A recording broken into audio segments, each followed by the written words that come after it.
Hey, good Friday evening, everyone. How's everyone doing tonight? Welcome to another episode of The Witcher Final Age campaign. I am Simon at Wandering DM. I'll be GMing this fine group of players. And we'll just go around the room, introduce yourselves, who you're playing, and at the very end, we'll introduce our guest for the evening. So let's start with Lauren.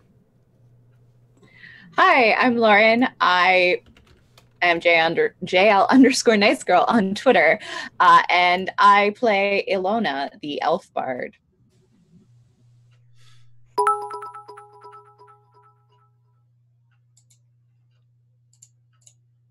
Sorry, I was muted. Steven. Go ahead. Oh, hi everybody, I'm Steven. I'm playing a knight. It's not really that important what his name is. You can't not say his name, Steven. It's the highlight of every episode. All right, everybody, here we You go. gave him that name. You have to say it. I have to, okay. Yep. Hi everybody, I'm Steven. I'm playing a knight from Nilfgaard, Cahir Caradwin Different Bedweir.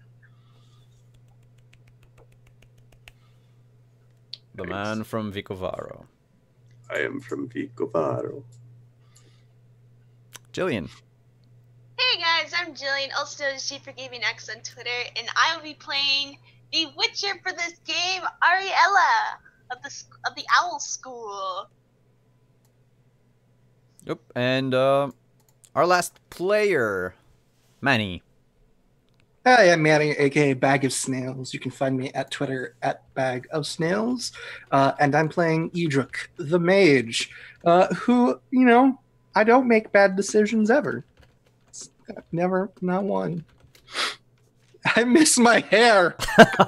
I miss my hair. Hashtag Baldric right here. Yeah, I should change your name on the overlay to Baldric. No! Simon, no! Yeah, for those in chat saying that I was saying about the thing about Star Wars is because I forgot to change the name of the stream for tonight. If you follow me for a while, you'll probably notice that I tend to forget a lot about that. And last but certainly not least, our guest, surprise special guest for tonight, Miss Katie. Yeah, I'm Katie, and you can find me on Twitter at Katyfaise. I am playing Braith Varkarov. Lady Varkarov. Lady Braith. I think it rings a bell to some of Varkarov, these. never heard it. Never in your life. Not Never a heard of it. single Never. time. So, we're going to fast forward a bit from last week. The party is now on the road to Novigrad. There was certain things that happened last week, and I think as we're traveling to Novigrad, we'll just do a recap of last week's episode, last week's session, and then maybe a few flashbacks if any one of you wish to continue the cliffhanger we left on last week. So who wants to do a recap? I'll recap. So the party, after having successfully defeated the Beast of Oxenfurt, headed back to Oxenfurt, seemingly to part ways, when they discovered that a young elf boy named Yorinth and another witcher from the Viper School, Lady Alcina, came to ask Idric for some help with some magic gone wrong that Idric had previously warned these elves against, but they did not listen. After much reunions and shenanigans with two of Idric's ex-girlfriends being in the same room and then subsequently becoming friends. They headed into the woods where the Scoia'tael camp seemed to have summoned something and then all died. There was a big mist cloud that came through, and Kahir very bravely jumped forward to stab the monster, and the sword stuck into the mist, but Kahir took a hard blow directly to the chest and was fell to the ground for the duration of the battle. They fought. It turns out it was some kind of weird goat tree mouth thing. And after Ilona killed it with her brain and knocked out Idric in as collateral damage via his telepathic connection, they the monster turned into a book with 8 red eyes on the cover. At which point Ilona revealed that the 8 red eyes were something she had seen before on a very creepy raven, and also 8 very creepy one-eyed ravens. They learned that the book had been gotten in Vizima, and so thought that was probably the best place to go after this. And after Kahir and Idric were revived, Idric revealed to his old friend Elsina that they had discovered King Henselt dead in the lair of the Grave Hag, and that they had King Henselt's ring, and he was going to throw it in the river. And then the next morning, Elsina was gone, and the ring was also gone, but the party was given a writ of free entrance into Nilfgaard as the borders are closing. And I guess kind of like randomly as they were getting ready to like pack up and leave and stuff, Idric telepathically told Ariella that he loved her. And that's where we are now. And we freeze frame for like 5 minutes out of game. Yeah, I didn't mean to. I got it. The beauty of the end of the episode. The beauty of the end of the episode was that like Lauren needed to spend 5 minutes talking about a sword to get her. I was like, oh yeah, I got a really cool sword. It's a really cool sword. Yeah. There were many highlights at the end of that episode. Yep. And a lot of clip-worthy moments. Yep, that I forgot to do. So, on the way to Novigrad, I think some of you wanted to have a small flashback as to what happened that morning after you broke camp. I think, Idric, you wanted to go first?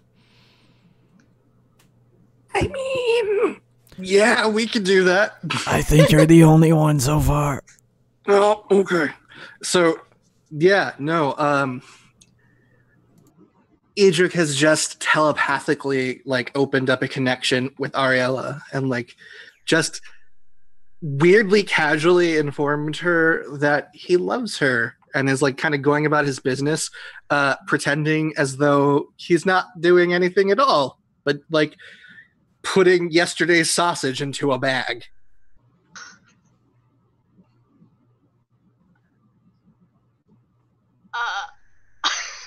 But he's keeping the connection open, so you can respond. I don't know.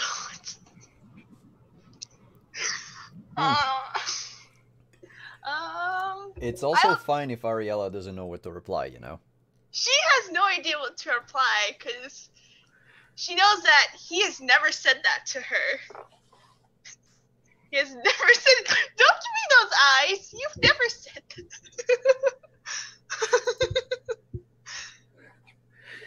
But no, if Idrik is sensing that Ariella is like too confounded, he's gonna close that telepathic connection just real quick and just kind of blush and like find something to like cover his head with, and then just You mean 'cause cover it's your cold. bald head? Yeah, and just get back on the road. All right. You also look at the nice dagger you got. It's a nice dagger. And so, do Ilona and Kahir wanted to have something, go through some of the things? Yeah. So, I mean, if it's okay with you, Kahir, we can finally have that. Ilona will come back and say, "Well, I finally got another sword. Do you think we could start our lessons again?" Well, of course we can, Ilona. I mean, if you're all right. Are you I'm- all right? I'm feeling it's a bit odd, to be honest. I'm not sure if it's that beast or that beast of a potato. I was so scared. I know. I'm sorry. I didn't mean to scare you. It's all right. It made me realize that I think perhaps I rely on you too much for my protection. And sometimes, But whether or not we like it, you might not be there. And so I think I'd like to continue learning how to use this. well, you know, well, never mind. Of course. And he like takes a stance and draws his sword. He's like, "Now stand like this." Yeah, she'll like take her sword out and try and do what he says. And he says like some like really long Vikovarian term for like a sword form that he's going to teach her the first 3 steps of. And then they like, I guess he like takes those steps a few times. Do you have any skills in teaching? I do. Okay, good. Just wanted to make sure. I took those last game actually. All right. Well, then, if that's what you want to do, Yes, I would love to. what is your swordmanship skill and what is your teaching skill? My swordsmanship is 8. Okay. My teaching is 2. So that's a total of 10. So you could raise someone's skill in swordsmanship up to a 5. If anyone has swordsmanship under 5, Ilona, do you have under 5 in swordsmanship? Yeah, I only have a 2. All right, so you can actually learn from Kahir. And Okay. despite using, the proper Vikovarian terminology and being overly complicated with how he describes what is essentially just sliding your feet forward, Yep. you can actually learn. For this scene, I'll give you, so on your sheet, Lauren, you can put on the side, I think there's a sidebar for like there's a- improvement. You yeah. have 1 free XP for swordsmanship. So the Okay. more you train, the more free XP you'll get, and that XP you can put it in swordsmanship and eventually become a better swordsman or swordswoman. Swords elf. Or swords elf. Or swords bard.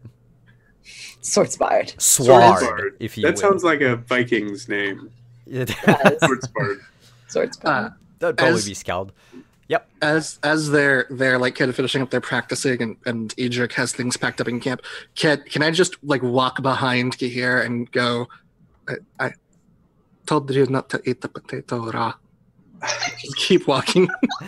That's what you get. It's your stomach is still rumbling a bit and you still feel a bit heavy. I forgot to mention, Kahir, that your breastplate had been scarred, scratched by, and a bit dented by the blow you received from the creature. All right, that's fair. What It's nothing. It's not like it didn't take any damage. But like if you okay. had any heraldry on it, or a pattern, or painting, or what have you, that's probably gotten defaced. I'm too poor for all that. Hmm. I may have like etched a smiley face into it. Shh. No, no, no. It's canon That's now. probably a Let me joke. just contact the artist again. Let's just have another shot of your character. So, with that, you broke camp. And we find you once again on the road. The tall stone walls of Novigrad in the distance. You can hear the ringing of the bells aboard the many ships that are now docking into the Novigrad port.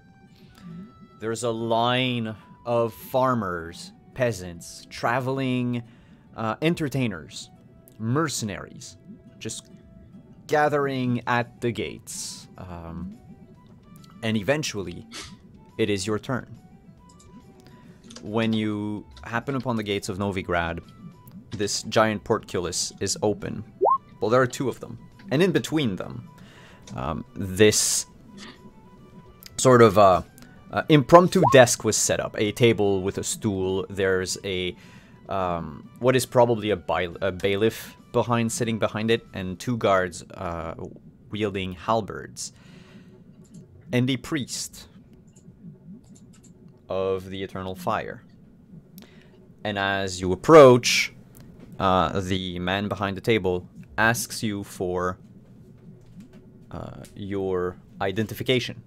Who are you? Where do you come from? What business do you have in Novigrad? And how long do you plan to stay? On the way up, Edric has cast a glamour on himself, so that way he has hair again.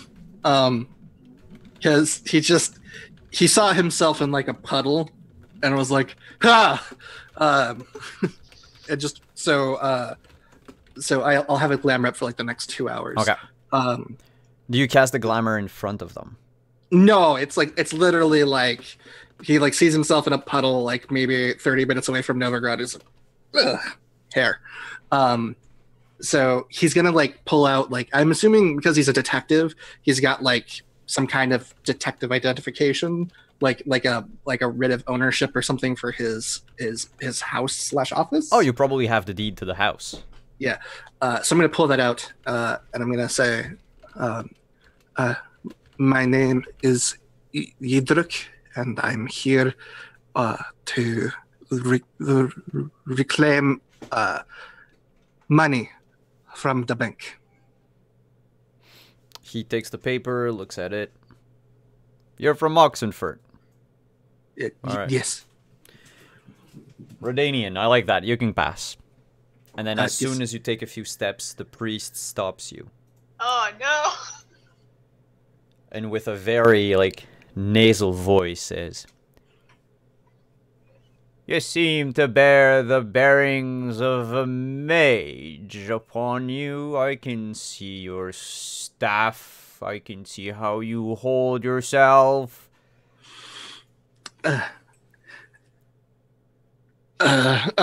Edric's gonna look around, and his eyes are gonna alight onto Alona. Is like, it's the only way out. And he's gonna look at the mage, at the priest of the Eternal Fire, and he's going to go, would a mage be as handsome and attractive as me? And I'm going to run the back of my hand down the side of his face, and I'm going to try and seduce him. What? All right. Make a seduction check. I sure didn't expect, of everything I expected to happen, it wasn't this. You know what? I'm gonna burn 2 luck points just to make that like a nice. Did you add the +3? I did add the +3. Okay. I'm just gonna burn 2 luck points to make that a nice even 15. All right. The DC was a 17. No! The priest rebuffs your hand and says, "Don't you lay your vile magic-y hands on me. I'll keep an eye out for you, mage. We do not tolerate magic being used all willy-nilly on the streets of Novigrad." And he spits like a few inches away from your foot. He says, "Off with you! If the church catches you using your unnatural abilities within the walls of Novigrad, it'll be the pyre for you. Next!" The voice changes apparently as like the angrier the priest gets. I'm just gonna shuffle away. And you notice the two guards, the ones holding their halberds, they sort of glance at the priest and just roll their eyes. Can y'all make me a deduction check? Okay. I can do that. I don't know why I randomly start humming when I do my rolls. 24. 24.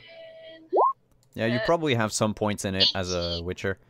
Alright, so 24, 20, 16, 18. You all succeed. You know by the look on their face and the rolling of the eyes that this priest probably shouldn't really be there, and they're letting him stay as like a courtesy to the church.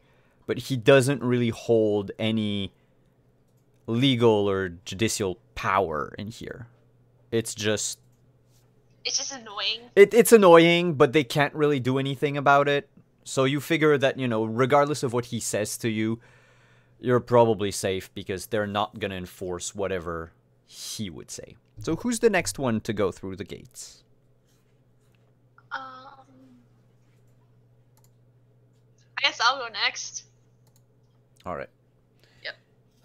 Identification, and then the bailiff looks up to you, sees your medallion, your strange, odd-colored eyes, and says, "What brings a witcher to Novigrad?"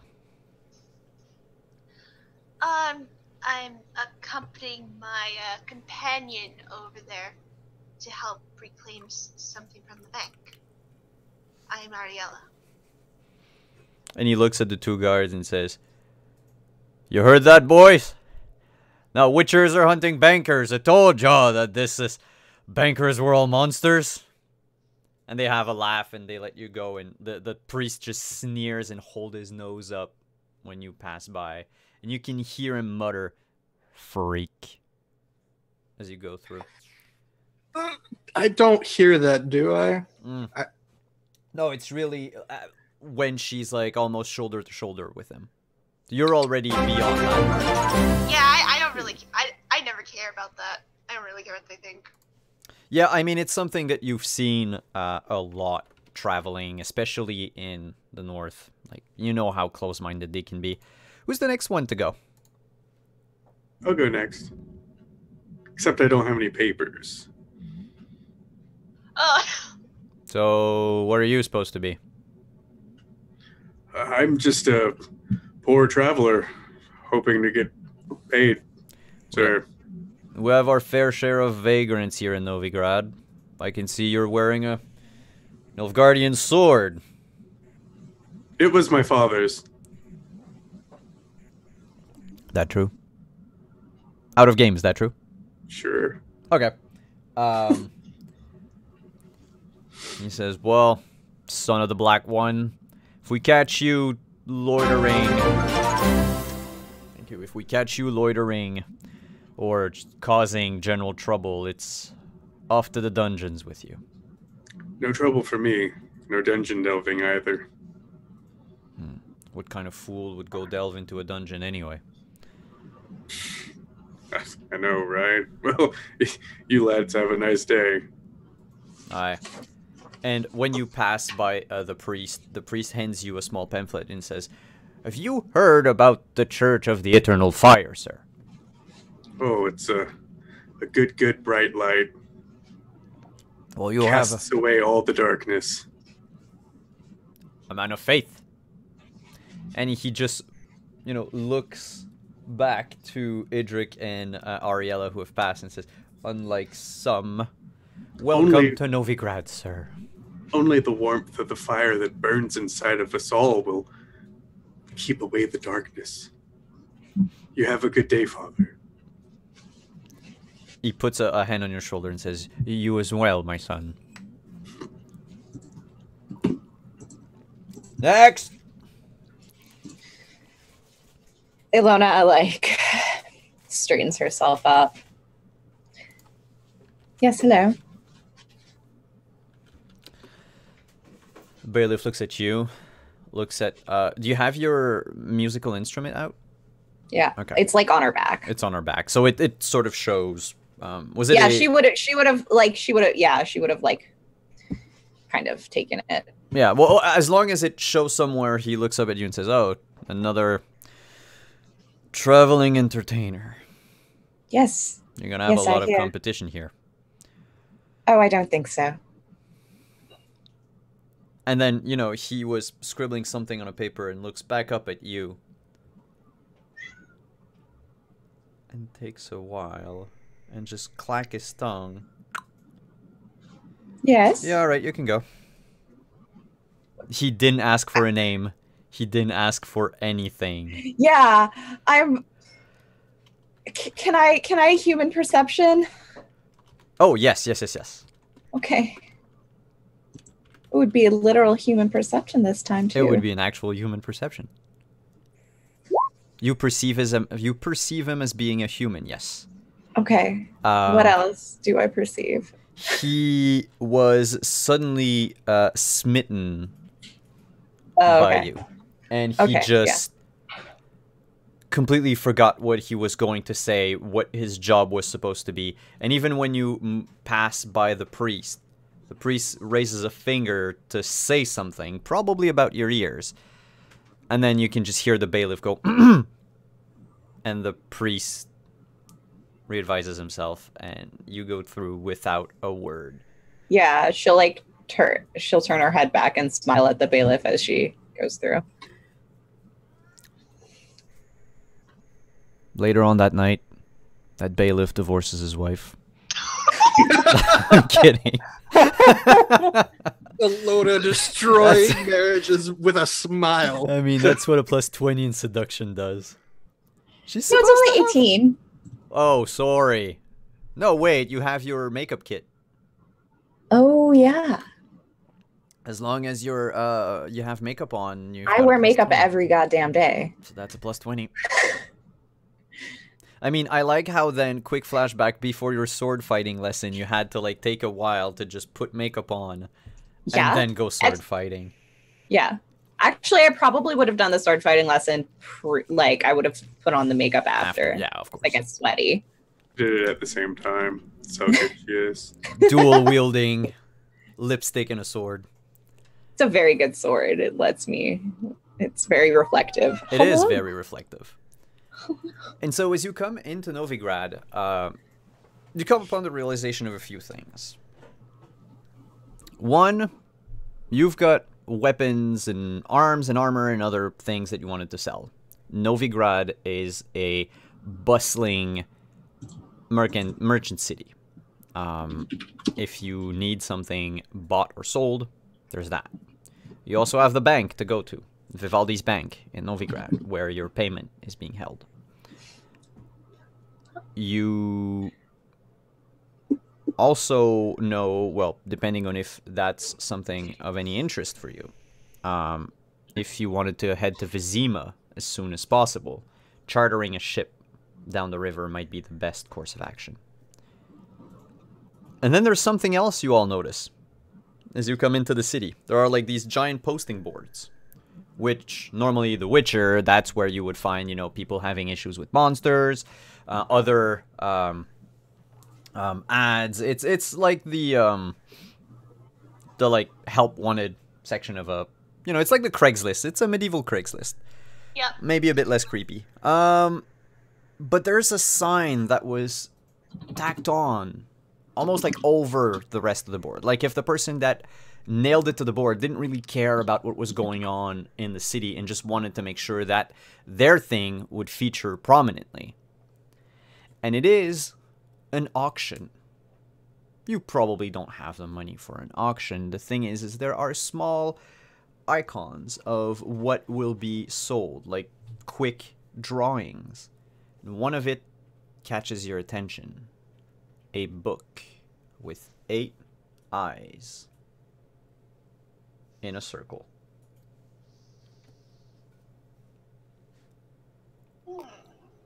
The auction will be held at sundown. It'll be preceded by a cocktail dinner, and then the auction itself. It is presided by the way the name is written and how the person's presented, probably like a prominent dwarf in the city, who goes by the name of Hugo. And aside from that, it's anyone can come, but you have to give make a donation of a gold crown, so as to avoid having all the rabble and the peasantry and the vagrants show up. And the donation goes to, of course, the Church of the Eternal Fire.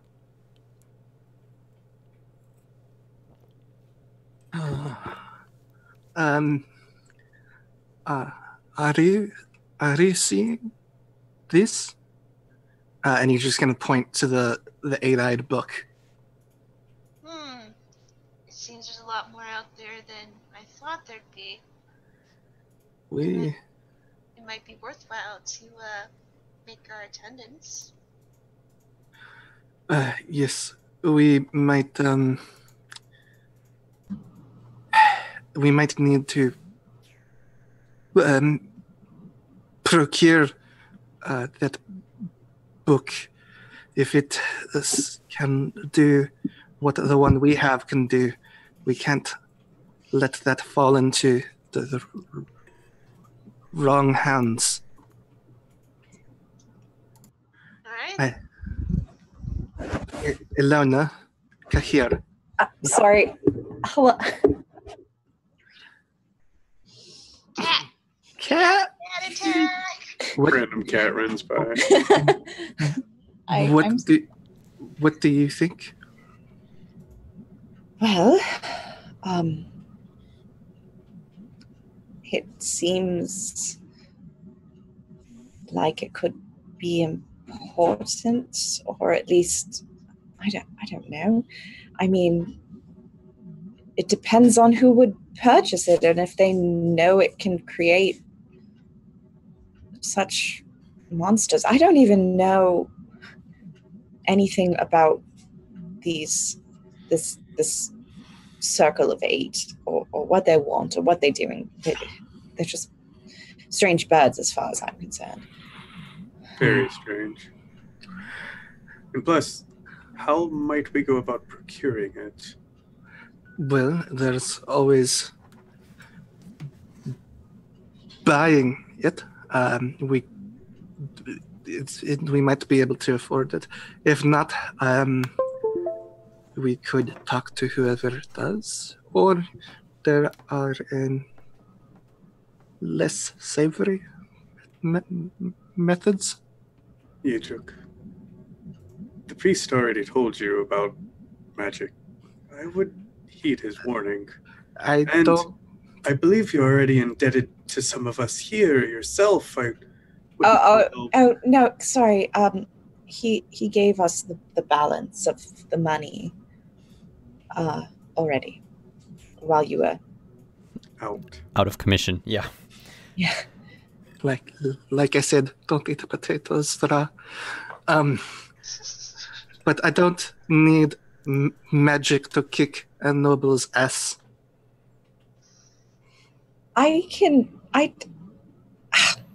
Stop that. Sorry.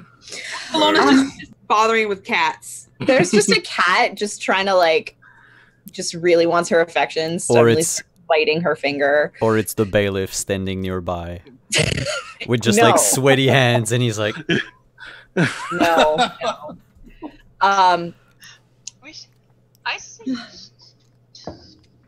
I mean, I can get into an auction. I mean, we can all afford to get. It's only a crown, and we all have much more than that. We could probably afford to purchase it, or at least get in and see who buys it. Well, the mission is only just 1 crown for donation to the church anyway. Ugh. Yes, I suppose. All right, I suggest we split up. Ilona, you have a silver tongue. Perhaps you should sell the weapons. Take Ariel with you. Kahir, will you please come with me to the bank? I don't want to be alone with that much money. That makes sense. I'll come with you. Of course. Outgame, Mm-hmm. were there any weapons that you wanted, Kahir, before we go and That's sell true. them all? Is There there are- a nice sturdy battle axe? There are 2 axes, in fact. Yeah, could I procure one of those axes? Yeah, sure. Sure. Cool. I'll just slide it down on my belt. All right. Do you have? Also, we have. Oh, sorry. Oh, I was going to say. Also, we have 500 crowns. From, although I don't know, did we split that up I already? think we already did. Okay, so we're super hella rich. But yeah, okay, so that's 1 axe. All right. And did you want there were bracers too that were armor. Mhm. Did anybody want armor? What kind? They're bracers for plus like 4 stability points. Yeah, they give shield points, I think, or whatever. Shield points or whatever, and they're SP, just for yeah. your arms. Yeah. Yeah. Oh, it's Cool. stopping power in this game. It stands for stopping power. I mean, I'd love those if nobody's using them. No, you can have them. All right. Well, the cat is sitting on my notes, so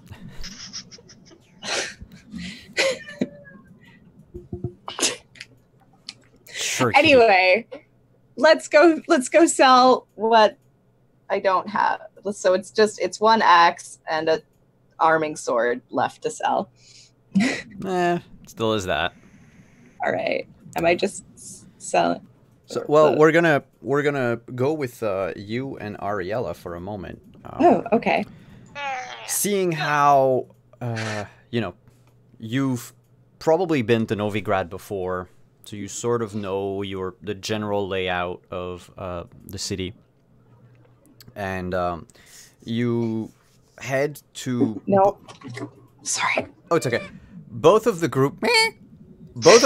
2 groups head out towards what is the center of the city, where at some point Ariella and Ilona go their way, and Tahir and Indra go their way. And Ilona and Ariella, you notice a tradesman. His cart stopped on the side of the road. Seems like not necessarily a local merchant, but the stall is well furnished. It is, I would almost say, ostentatious compared to the other stalls. It seems like this person is a probably rich merchant. And the name adorning the top of the stall is Varkarov's Goods. Okay. And the person is just motioning people, sees you looking around for probably someone or a shop, and says, "You there, ladies! Come on, come to Varkarov's Goods. These are goods brought from Nilfgaard." I have a question. Yes. Kahir, do I know Yes. Great's name? She didn't go by Varkarov. Do you want to have Oh, known if she her didn't, name. if her name wasn't Varkarov, when Varkarov was probably the not. name of that other person. the one who Yeah. who kidnapped her. Do I know that name?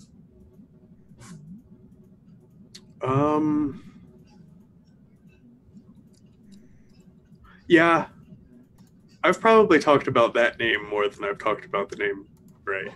Okay.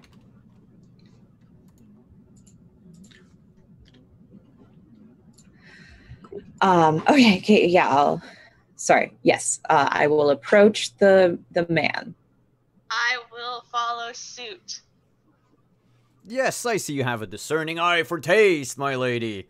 These here goods are all for sale. We also do trade, barter, and that's about it. We trade and we barter. By the way, we are, just so you know, not biased towards elves or elvenkind or witchers, he says, looking at Ariella, since Nilfgaard is a civilized empire. Yes. I'm from Nilfgaard myself, Oh! or at least. And he just switches to elder speech. He says, I am so thankful that someone can speak our language in these barbaric lands. Yes, it's much nicer. Honestly, my Nordling is not very good, and they're all mean to me. And anyway, I have these.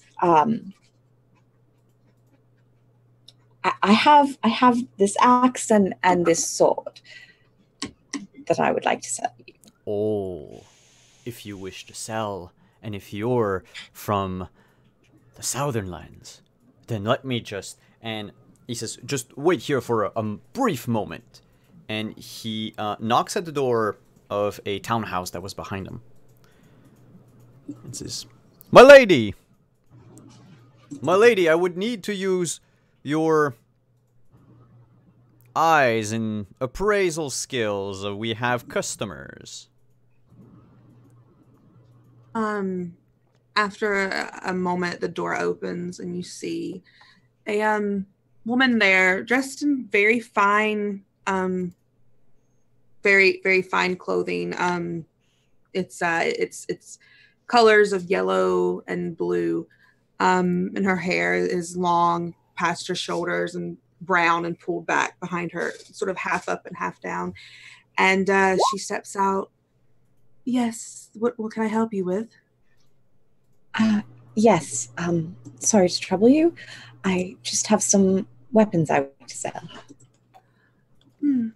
She's this like tiny elf with like a large sword. I would probably like if this weapon's kind of looked heavy, I would have. Oh no, it's just a one-handed sword. Okay, Okay. That's not so bad. That's fine. Yeah, she steps down and sort of looks at the weapons. They're in quite a state, aren't they? Well, sorry. The young man was just going to say, I'm sorry for having disturbed you in your preparations for the auction tonight, my lady. It's just, they're from the southern lands, and I thought we could give them a better service. I might have acted out of step, my lady. And he bows and says, I demand, I am sorry. I apologize. No, it's all right. It's all right. Anything for my customers. I'm not. No, sorry. Continue. Go ahead. It's just that these. This is all absolutely canon. Yeah, 100%.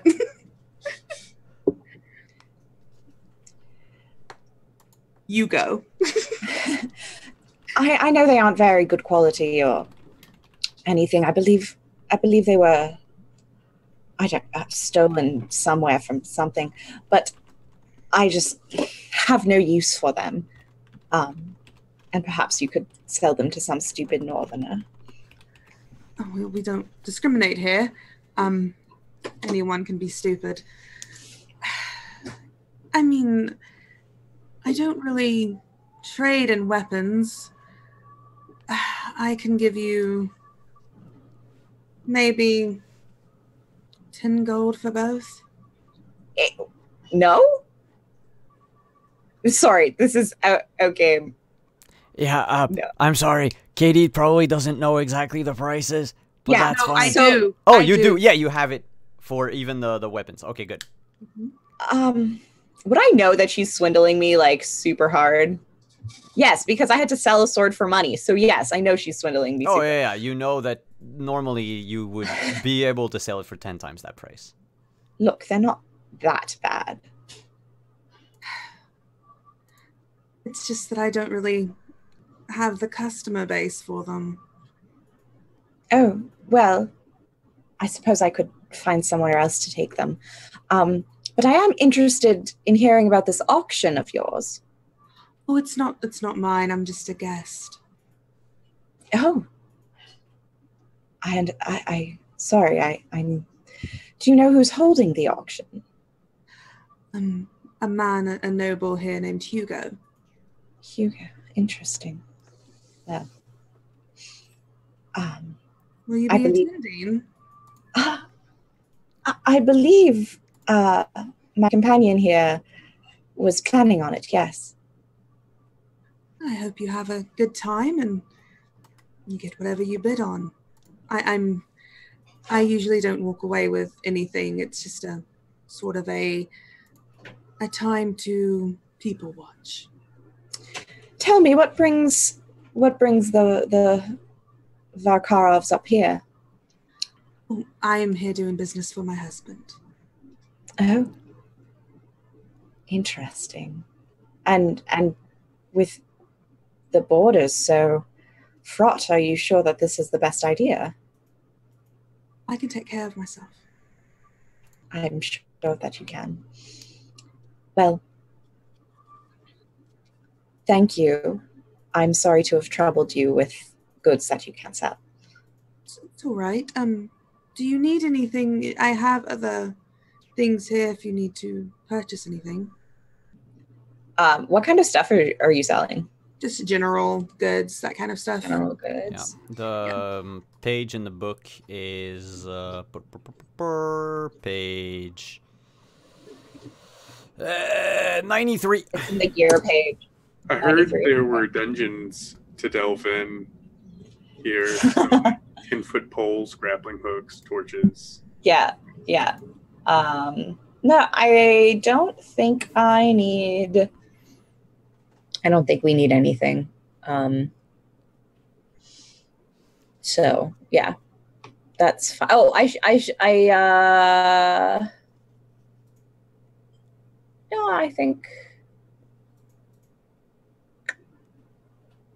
I think I'm good. Yeah. I mean, did the sword come with something to hold the sword in? Yeah, it came with a scabbard. Yeah, okay. Then I'm good. Yeah.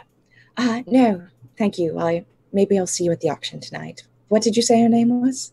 I'm Lady Braith Vakarov. My name is Ilona. It's very nice to meet you. It's nice to meet you as well. Perhaps I will see you tonight.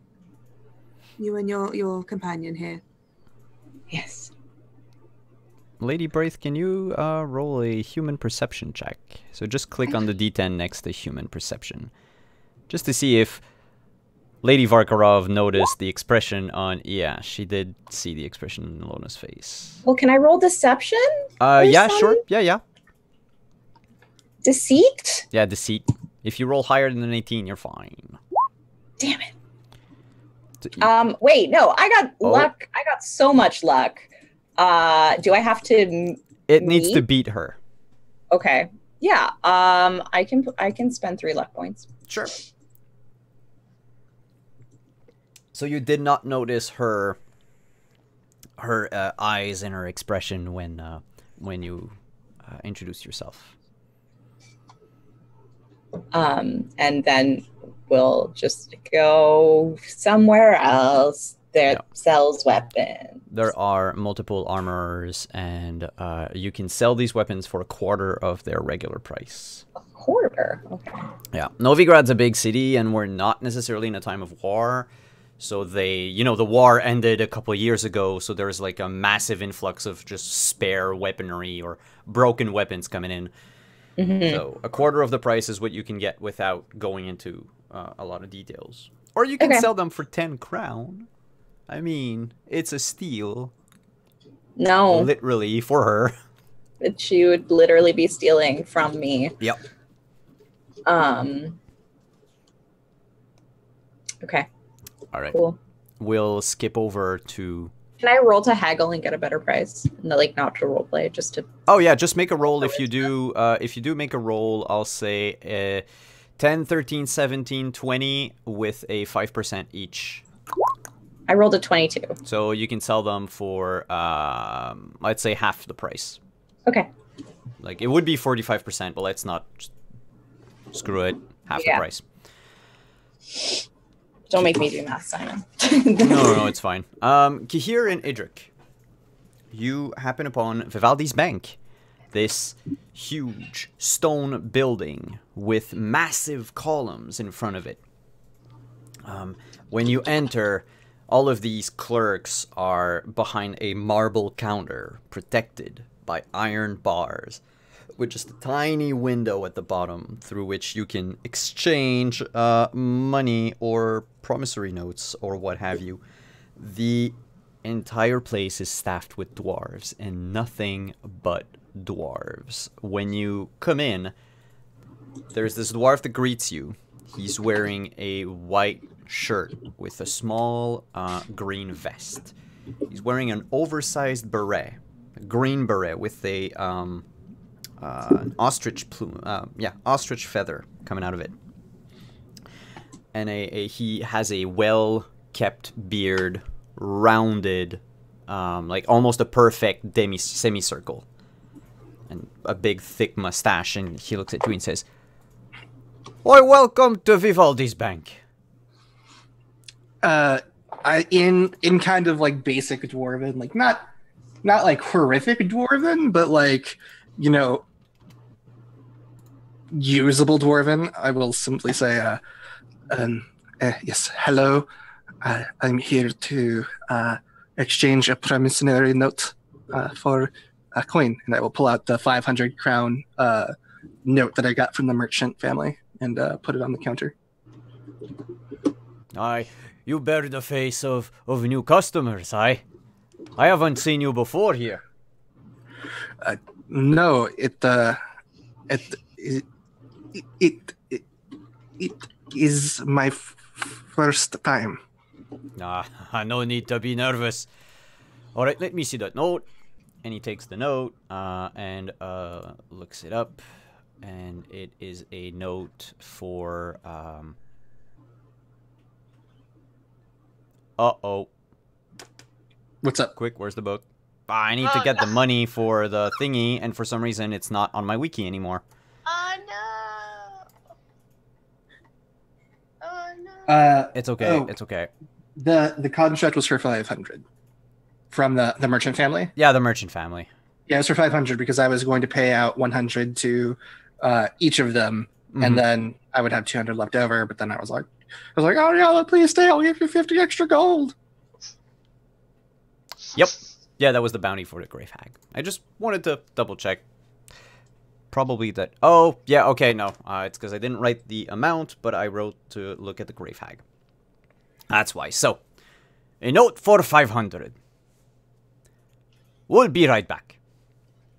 And two of the clerks leave from behind the counter. The one with the big beret comes back and says, "Oh, if it's your first time here at Vivaldi's Bank, would you like a tour?" And he motions to, like, it's one room. It's just one room. Dwarves. Would I know that whether or not it would be rude to say no, like in dwarven culture? Like, because Edric doesn't really want a tour of this one room, but he also doesn't want to piss off the guy handling his money. What about Kahir? Kahir bows and says, "Certainly, sir." Oh, well, this is Vivaldi's Bank. We've been established here for almost nigh on 430 years now in Novigrad. We started as a small pawn shop where dwarves and other immigrants to Novigrad could come, trade and sell their wares in exchange for money. And then once all the gold came in from Mahakam, we built this bank. We now have branches in Vizima. We have branches in Banard. We're also in Ardkaraig and Brugg and Lyria. We had one in Sintra, but now that the Nilfgaardians have taken over the country, it's a bit more complicated for us. What's with the whole conspiracy against dwarves?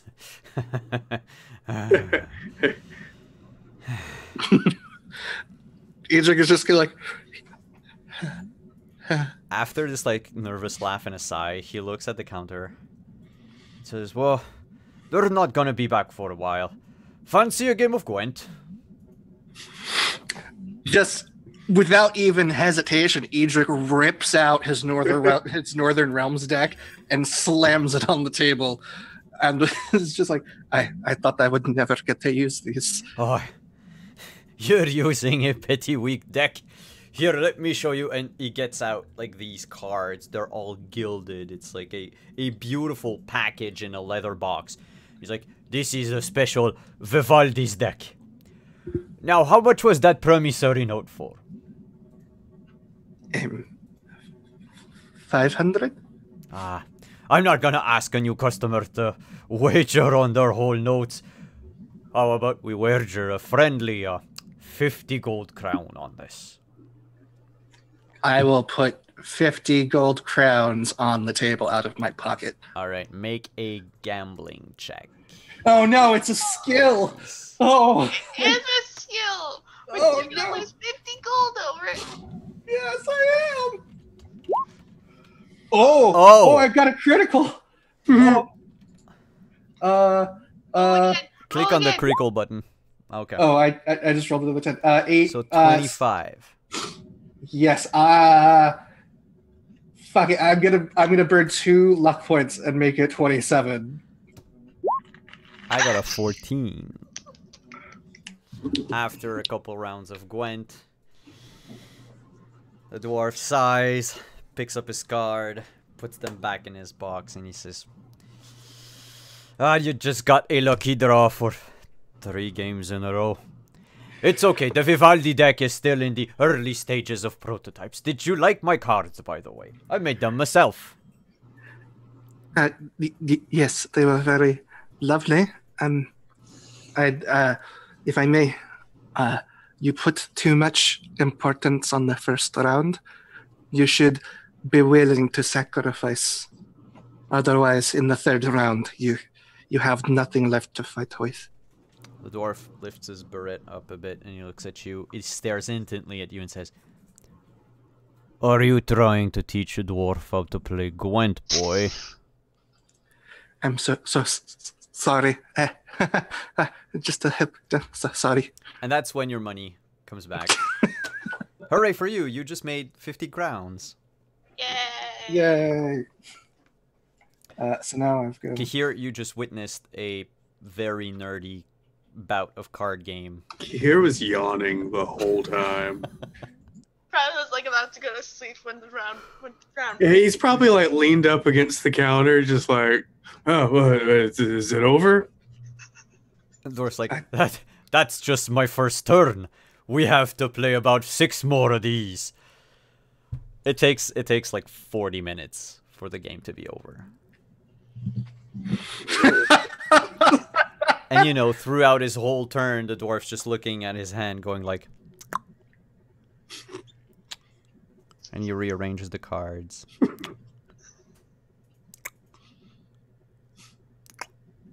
Edric, meanwhile, is like staring at them as his own cards during the game, like as though his eyes could burn a hole in them. And you see like little beads of sweat building up, like it's the most intense thing in the entire world. And yet, he's not that great at it. Mm-hmm. But no, as I take the gold, and then as I take Kihir out of the bank, I just kind of quietly mention to him, there was a reason I asked you to accompany me and not Ari. He looks over, stops almost in his tracks, and says, Yeah? You seem more learned in matters of the matters of the heart. I could use some advice. Kahir kind of shakes his head and he's like, I'm not sure if I'm the one you should be speaking with, Hedrick. I thought you were going to, like, ask for a sword lesson or something. Oh, no, I don't like swords. I prefer stabs or spears. But no, I spent my formative years locked in a prison cell, so I think you have a little more experience than me. Perhaps so. I What is it? I may. I told Ariella that I love her, but she didn't say anything back, and I'm concerned I may have ruined everything. Kahir thinks to himself for a moment, and he turns to Edric and puts a hand on his shoulder, and he says, "Friend, I do not think you've ruined anything, for you've been honest with yourself and with Ariella, and that's all that you could want."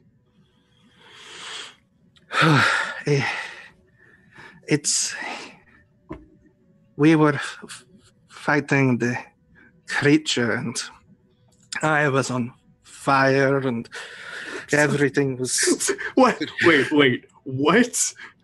Oh, yes, elemental backlash. I caught on fire for a minute, and then I almost died. I was wondering what happened to your hair.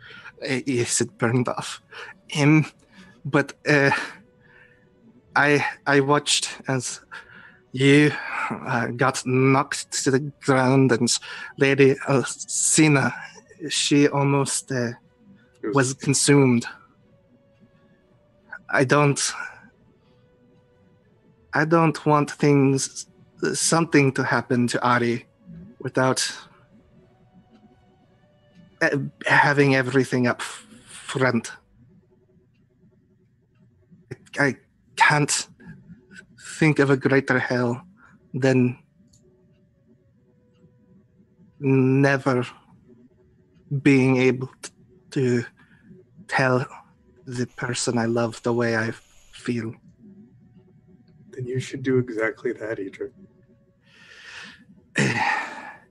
But she didn't say anything back. Well, this is Ariella that we're speaking about. You know she's unique. That's true. Maybe Thanks.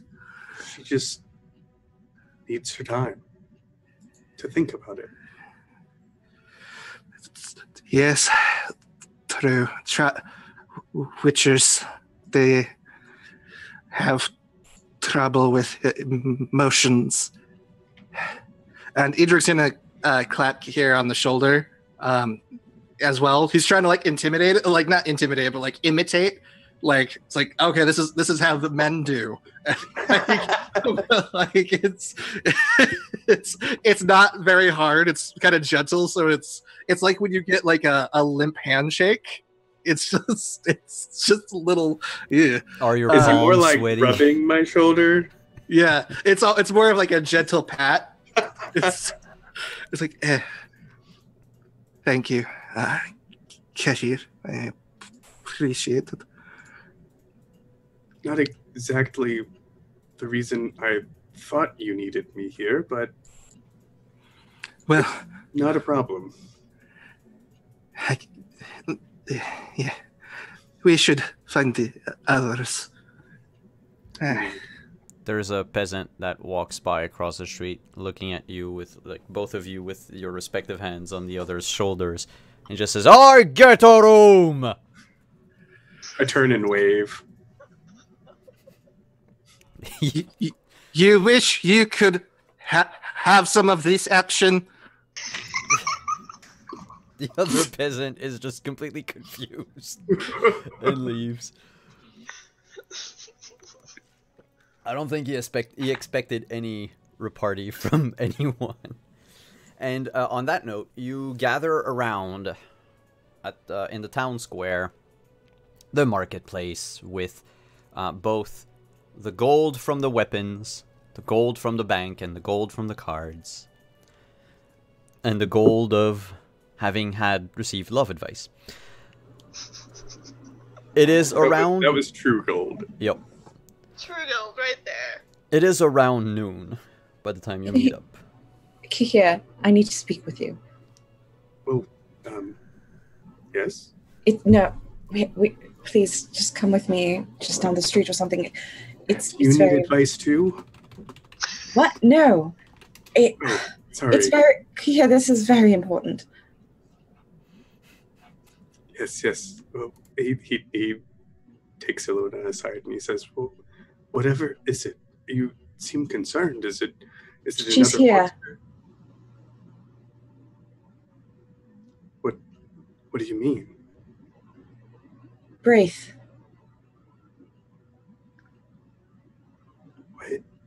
What? I saw her.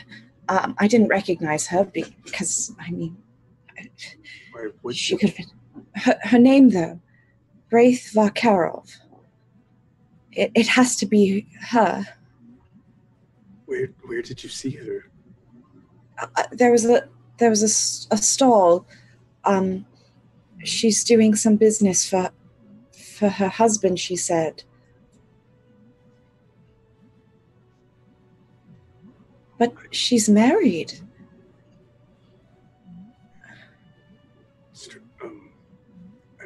I'm sorry, Ilona. I don't know what to say. I don't know what to say either. We've been spending all this time looking for her, and now she's here. And Well, are you sure? Do you think that she's married because she wants to be, or? I don't know. I don't know, Ilona. She's going to be at the auction tonight. But I could take you to her now. No. It's okay. It's all too fast. I'm sorry, Ilona. And he just kind of stands there dumbfounded. Here, tell me. And she'll like take one of his hand in both of hers and like, tell me what you're thinking.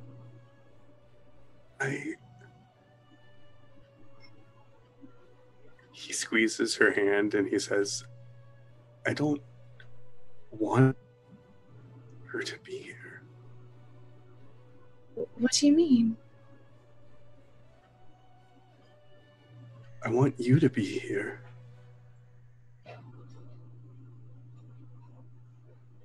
No. She'll let go.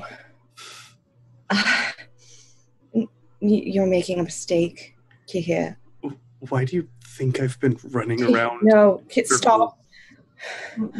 You're making a mistake. Don't open this door. Fine. I won't. And I think he turns and he walks away. We won't be able to close it. He doesn't look back.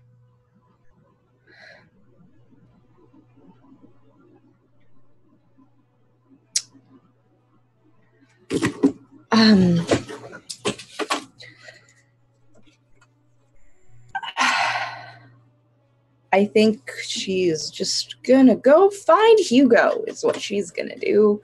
All right. You turn around and start looking for this mysterious noble. Just out of curiosity, I just want to know, for the other three, we still have half a day before the auction comes along. Is there anything you wanted to do while you were in Novigrad? So just for a timeline clarification, because we're playing in a world set where like Geralt doesn't come back. So does that mean Dandelion doesn't own a bar? Well, I mean, okay, so theoretically, our game takes place roughly during the events of the first video game, Witcher 1. Okay, so there's no like famous bar in Novigrad that I've heard of. There are many famous bars in Novigrad that you've heard of, but none of them are owned by Dandelion. For all intents and purposes, chances are Dandelion went back to Toussaint, and he's living with the Duchess over there because they had a thing going, and he eventually left. I figure he'd probably go back there, especially if Geralt wasn't there anymore. Okay. Then Adrix is going to take it upon himself to find lodgings for the evening. And that's about it. I'm gonna go with him because I got nothing else to do. Okay. I don't really. I plan not to make any trouble just for his sake. Just to try and be a better person so he can learn from me. And even a Witcher can be on her best behavior. You can find lodgings at an establishment called the Black Stallion, and it's 20 crowns per night, and it includes one drink. Kahir, do you go back with them?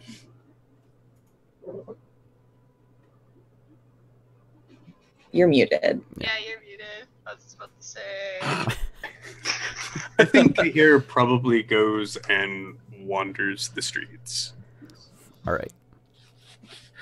You said 20 crowns a night? 20 per person. Per person. Oh, okay. You can have a cheaper place if you want to go closer to the docks. How nice is this place? Like, is it worth 20 crowns a night? It's 4 bedrooms. You each have a bed.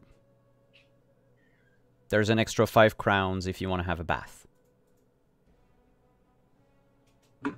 Okay, whatever. Adric's gonna buy 3 rooms.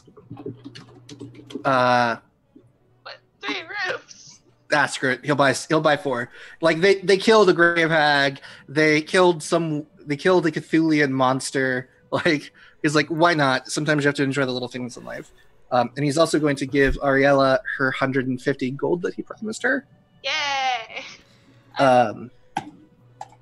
Were but you other than that, getting picky on the rooms, not because you wanted to be in the same room as Ariella, but just because it was too expensive? There's still some penny pinching habits there, but he's trying to be better about it. So he's like, miser mage. He's like, 20 gold I could buy. It's the yep. Okay, he just puts the 100 crowns on the table and pushes it away. Like, takes it hurts. It hurts him. Like, it visibly hurts him to pay that much money. You're rooms. slowly building towards a reputation called the Miser Mage of Oxenfurt.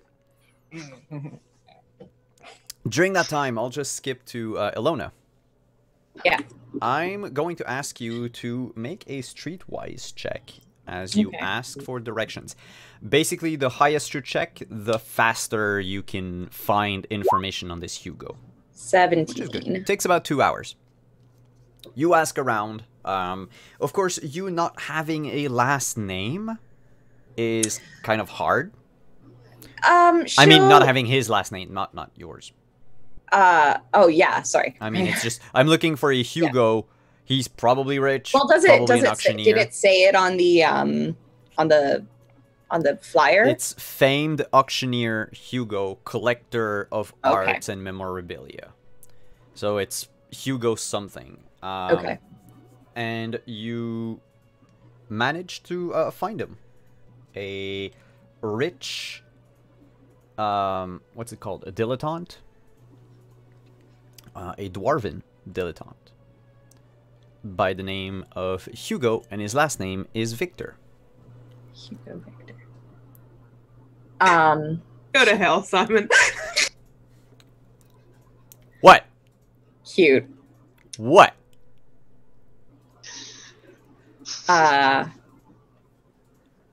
Yes. Hello. When you happen upon his manse in Upper Novigrad, he opens the door, a bit haggard, not fully dressed. He seems to have been in the process of like trying on an outfit for the night and getting it custom fitted, and says, "What can I help you with? I'm kind of in the middle of something." Yes, I'm here to inquire about entertainment for the auction tonight. I said I'm not giving away the... Oh, wait. Entertainment. Yes. Entertainment. Oh. I hadn't thought of that. Oh, really? Well, that makes my job a lot easier. I don't have to insult my colleagues as much. I like your style. What kind of entertainment are we talking about? What does an elf do that... Well, I don't have anybody else. So what do you do? What's your specialty? She'll point to her mandolin on her back. I sing. Well, come in while I finish throwing on these clothes. Sing me a song. We'll see if I hire you. That would be a busking check. That would be busking? Okay. Where is that? There. Because basically what I'm going to do is the result of your busking check will be, you know, the money you're going to make overnight. I'm going to my return act, my special skill before attempting a busking roll, a bard can roll a return act at a DC set by the GM to see whether they have played in this town before.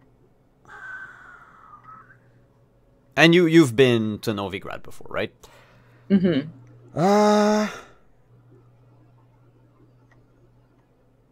All right, sure. Make a return act check. 14. Do you want to spend luck on that? Yeah, I'll make it a 16. My DC was 15, actually. Sweet. So, yes, you've played before, and as you start plucking a few notes, the dwarf turns around, and he's being helped by, like, these 4 different people who are trying on the clothes, you know, measuring arm length and girth and what have you. He turns to you and says, "I recognize these notes. I think I've heard you before. Must have been about 50 years ago, I think." Yes, it's been some time since I've been to Novigrad, but yes. And I will roll my busking skill. My income is doubled. What the I am amazing. I am amazing at everything. All right. Hell yeah. 34.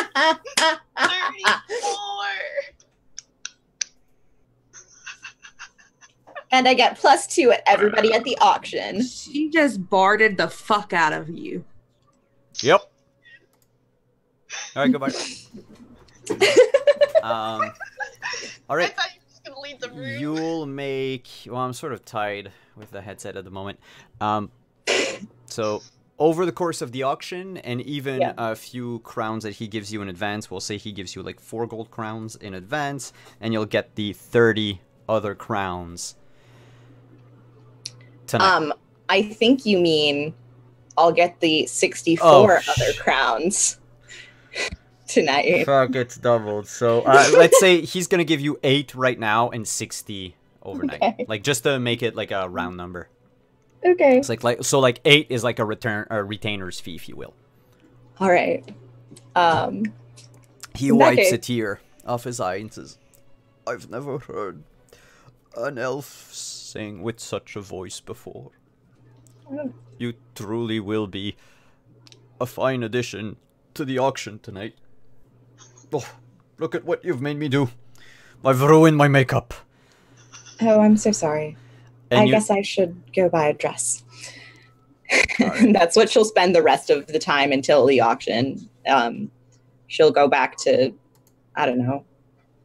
Dresses?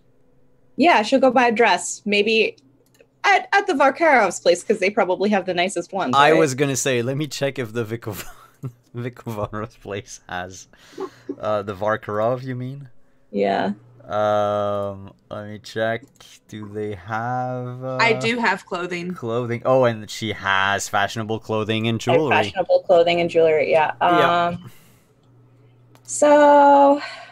70. Damn. Well, let's see if you can haggle it with Katie. But while you're going back to Varkarov estate, Kihir, you're walking around the streets of Novigrad, and you're just taking the sights, trying to clear your head, trying to stay as far away from the marketplace as possible. And I'm going to ask you to make me a perception check. All right, let's see here. Perception. Sorry, I still don't know these skills. It's okay. It's under awareness. Awareness. I'm sorry. Okay. Oof. All right. So you catch wind of 2 things of interest. The first one is a rumor. Simply a rumor, but it catches your attention because of the names implied. There's a sorceress in Vizima whose library was recently ransacked. And apparently, the content of this library will feature at the auction tonight. Okay. Which, you know, you having seen the poster sign with the book, knowing what the other book was, it probably leads to that person. Though the 2 people that were talking about it, it happened closer to the church, and they're probably under the church's employ, and they wish to buy the book so they can burn them. Because they're vile tomes of magic. I mean, that's a decent thing to do with them. I know. But... Once I don't disagree. Yeah. And, they make weird monsters. Well, it's when you try to read them and like try to cast what's inside if you don't know what's happening. And then you hear another thing as well. As you're walking back to the... I'll figure that you know you're staying at the Black Stallion. Probably Ariella and Idrik told you, you know, before you parted ways and right. made your way elsewhere. So you're going back to the Black Stallion, going by the docks. And you happen upon this Nilfgaardian ship bearing the coat of arms of the Varkarov family. The same coat of arms that your horse had on his satchels. You know the Varkarovs are in town. And you can see upon the deck of the ship like a few sailors hauling in cargo, getting, you know, unloading stuff as well from the ship. Some of them going on shore leaves for the day potentially. But the way they're loading everything back, it seems that the Varkarovs are bound to leave within a day or so. And the last piece of information you get, as you're walking in the docks again, through the docks, you hear a, it comes from a side alley. But some people working for, I don't know, they called him Horson. they want to crash the auction. And, well, the way they're talking about it and laughing, and they probably intend to not just crash the auction as, like, you know, get in without paying the fee, but probably crash it as in causing a lot of damage to it. And they're snickering about it, but the moment you try to look in their direction, they've scattered. Okay. But you recall them being four of them. 4 humans. Cool. I think I don't think Kahir will go after them or like Okay. go burn the ship down like he thinks about. I think, you know, he'll hold back this time and probably eventually make his way back towards the stallion. All right. You get to the stallion. We'll go to Ilona and Braith, and then we're going to take a short break and then go to the auction after the break. Ilona, you go back to Varkarov's goods. The merchant from earlier is still there, trying to get people to come up to him, and you can even hear him when he motions to like a couple walking down the streets. He calls out to them in Nordling. They just look at his wares and they just keep going, and he switches to Elder Speech and says, "Ungrateful barbarians." You can hear Braith go, "Keep your voice down, please. You never know who can understand you." I'm sorry, my lady. I mean, he's not wrong. Oh, hello again. Yes. I Hello. needed something. I do. Seems I will be at this auction after all, and I find myself in need of a dress.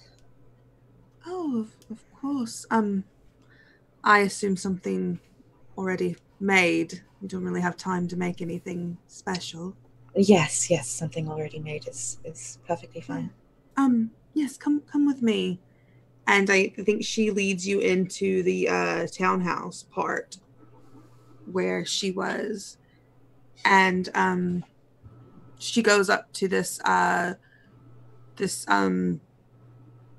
wardrobe that has differing dresses in it, like all kinds of different colors and material. Anything catch your eye?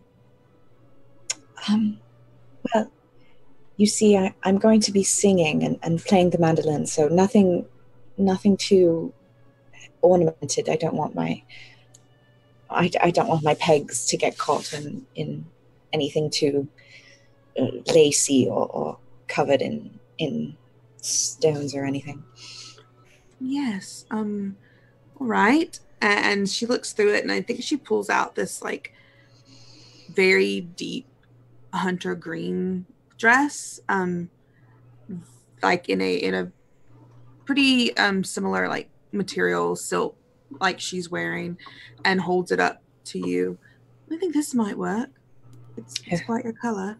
Oh yes, that's very lovely.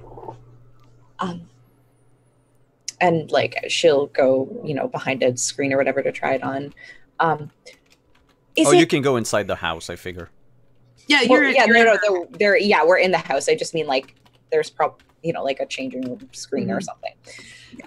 Is it normal for the your husband to send you on business like this? Is that something human nobles do? I'm not sure if all human nobles do it. He's busy at the docks. Oh, he's here. Yes. Oh, interesting. And how long have you been married, if I may ask? Not long. Relatively short time. Can I human perception that? I want to know how she feels about it. Sure. Yeah. I'll say if you roll a 15 or above, Katie, I'm gonna ask you truthfully, how does Braith feel about it? Oh my god! You have just psychoanalyzed Braith. So Braith, tell us about your childhood. want to know Yeah. my fears, I- my dreams. Yeah, I want to know if you want to be married to him. She seems very unhappy. Very reluctant to even say that she has been married to him. Oh, I see.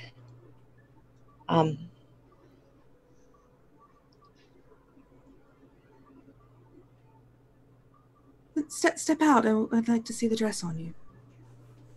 She will, and she probably looks super fucking great. She probably looks really. Do you have any? What's your skill in style and grooming? Oh, I have grooming and style. Welcome to The Witcher, where there's actually a skill for how There's well a you skill can dress. for that. Yeah.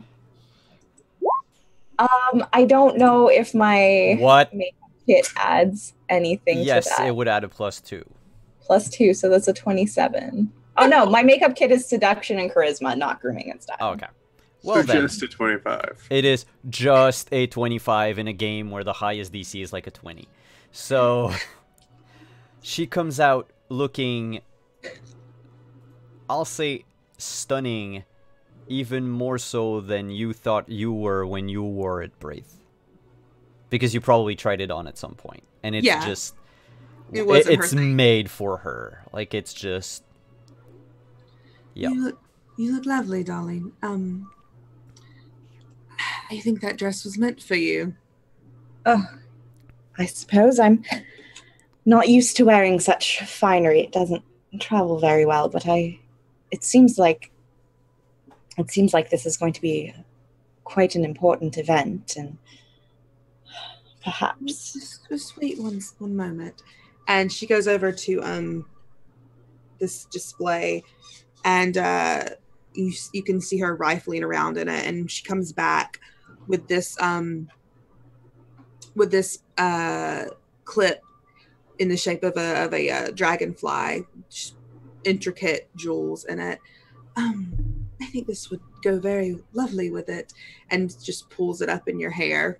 You mean the hairpin that Kahir gave you all those years ago when you were younger? Yeah, sure. I love it. You're just causing Steven all this havoc. Welcome to my hell, Steven. You know, that whole year of burning wheels, Steven? Why does everybody hate Hey, you're me? officially a member of the Shade Squad. I welcome you. Yeah, I think she pulls out Alona's hair, sort of similar to her how she wears her own. Looks very lovely. I think this would fit as well. oh, this doesn't look like it's for sale. I mean, I have no use for it. In fact, I think if you wouldn't feel strange about it, you don't owe me anything. This dress was made for you. Oh. Well, I shouldn't say no to such a beautiful gown. You sound like you're from Vicovaro. I'm from I can't remember the place I'm from. Gamiria. Gamiria? Gamaria, yeah. It's Yeah. north of Vicovaro. Right north. I'm from Gamiria. Oh, yes. My family were merchants there, and I've just continued. I see. Yes. I spent quite some time around there. For many years.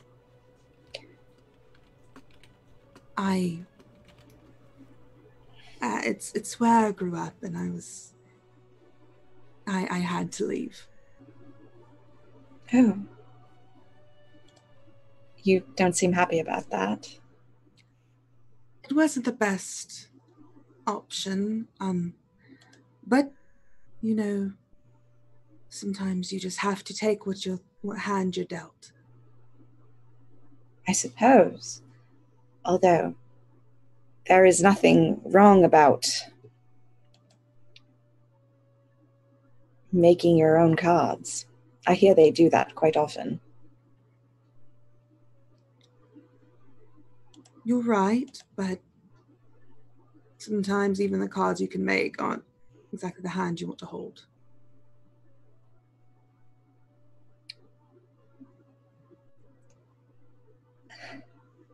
I'm very sorry. And she'll like go back behind and like try and change as quickly as possible. I have to go. Thank you for your kindness. I hope I'll see you tonight then. I look forward to seeing you perform. Yes. Braith, if there's anything I can do to help you at all, anything, please know that I will do everything in my power to help you. I like you. Thank you, Alona. It's very nice of a stranger. I can take care of myself. Oh, I know. I still don't know. I feel like I know you. Thank you very much. I hope you enjoy the dress. Yes. And the pen. It looks beautiful in your hair. Oh, yeah. Thank you. And she pauses like she wants to say something and then like runs out of the townhouse. Wait, have you paid for the dress? I said she didn't have it to me for Oh, free. okay. Just to make sure. I thought it was just sort No. of like courtesy or what have you. Good. And you run out holding this beautiful dress, probably like in a bag or something, just so it doesn't, get muddied on the way to. On the way to where? Oh God, I don't know. Not the Black Stallion. You can easily find another inn, tavern, Yeah, boarding house.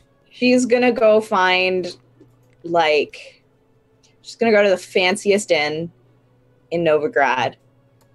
Oh boy, that's in the upper city, and just go find somebody to pass the time with.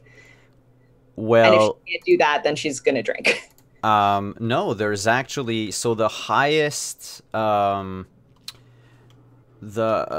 most, let's call it expensive establishment, or like the most luxurious establishment, is a place by the name of the Passiflora. And the Passiflora is the finest establishment in all of Novigrad, which is something because there are 12 brothels in all of Novigrad. But this also is used for, it's also used as an inn. It's just there happens to be, Yeah. Oh, she's not like I'm not going to I'm not looking for a sex worker. I'm just looking for like a hookup. Oh yeah, you can find people there too, if only for a hookup. It's perfectly fine. I'll wait, where's it? Copy image address in the Zoom chat. I'll post a picture of what the interior looks like. You'll see that it's very high end. Oh. No, thanks. That was more breasts than I would have liked to have seen. Yeah, I just had the thumbnail, sorry. I just clicked on the full picture. Cool. My bad. That's good. Thank God you didn't show that on Twitch. No, I just got it from the thumbnail, and I went like, oh yeah, ooh, God. The thing is it's 50 crowns. To just go inside and get a drink? Oh, no, okay, I thought you wanted a room, like for a night or more. Oh no, if it's just for a drink, you can take, I'm planning on using somebody else's room that they've already paid for. Then I'll say 5 crowns and a seduction check. Okay. Shit. Plus you get a +2 because Oh yeah, I didn't have my +2. that's like 2 No, it's okay. Never. You didn't. 28. It starts with a 2. You're fine. Okay. I don't even know why I'm asking you to roll seduction anymore. I mean, I could fumble. There's this. That's true. Were you looking for a type of person in particular? Because you find it. Yeah, someone super rich and like super dumb, and super hot. You find this like newly knighted sort of Fabio type of character who probably took a few too many blows to the head during his squire training, and he's boastful and he's very charming, but like you can't really hold any like intellectual conversations with she's him. not. She literally just needs to get her mind off of everything. He's in town for a week, so you've got room and board for a week. Sweet.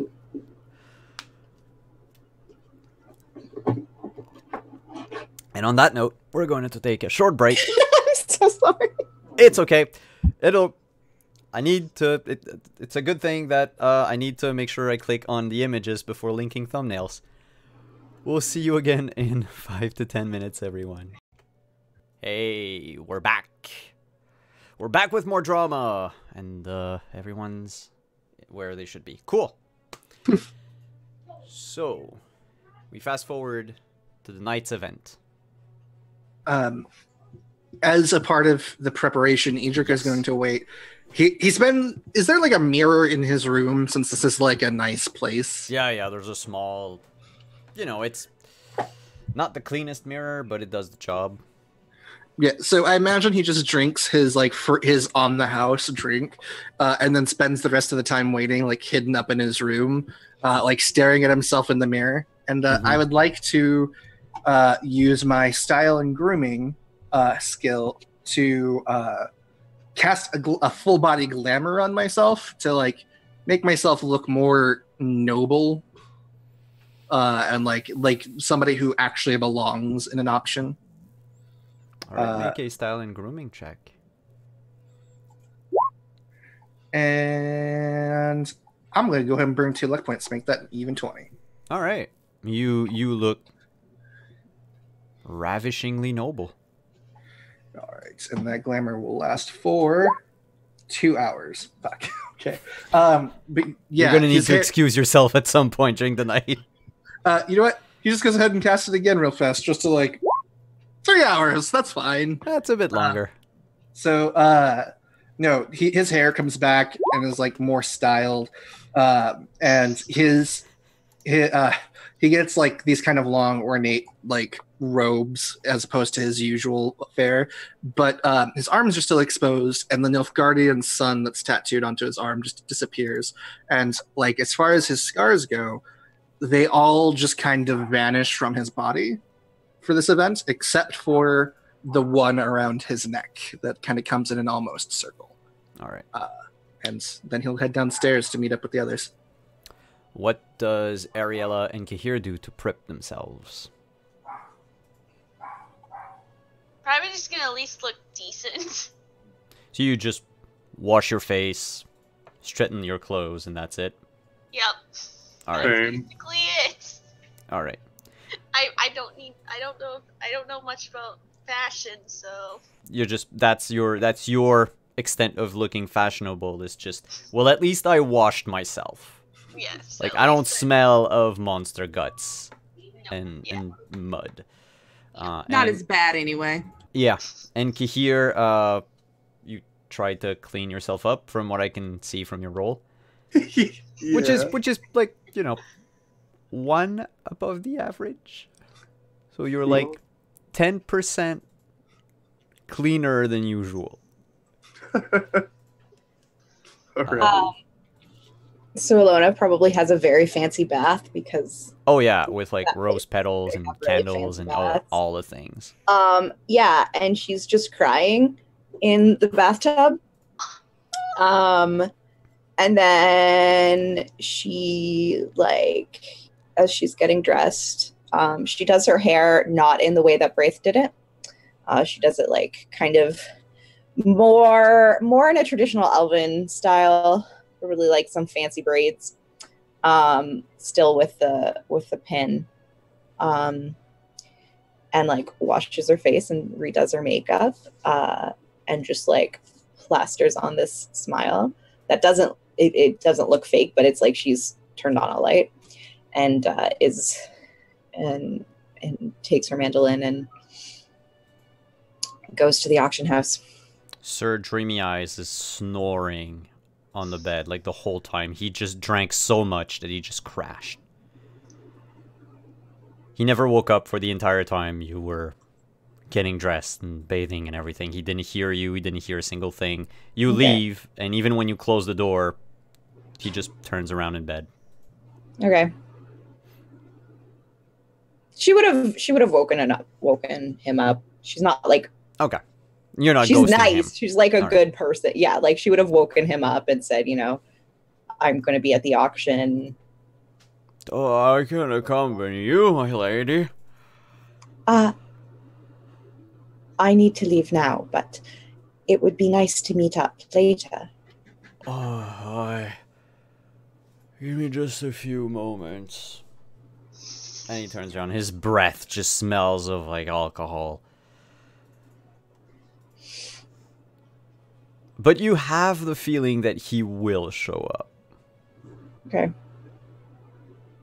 Because he looks the type of, he's like a puppy. Oh my god. Loyal to a fault. And, I'll wait on Alona for a second. I want to know, Braith, what do you wear at the auction? Since you'll probably be the first among the whole group to arrive. She wears... I think she wears, a purple, dress. With a sort of fur lining around the shoulders. It's off the shoulder.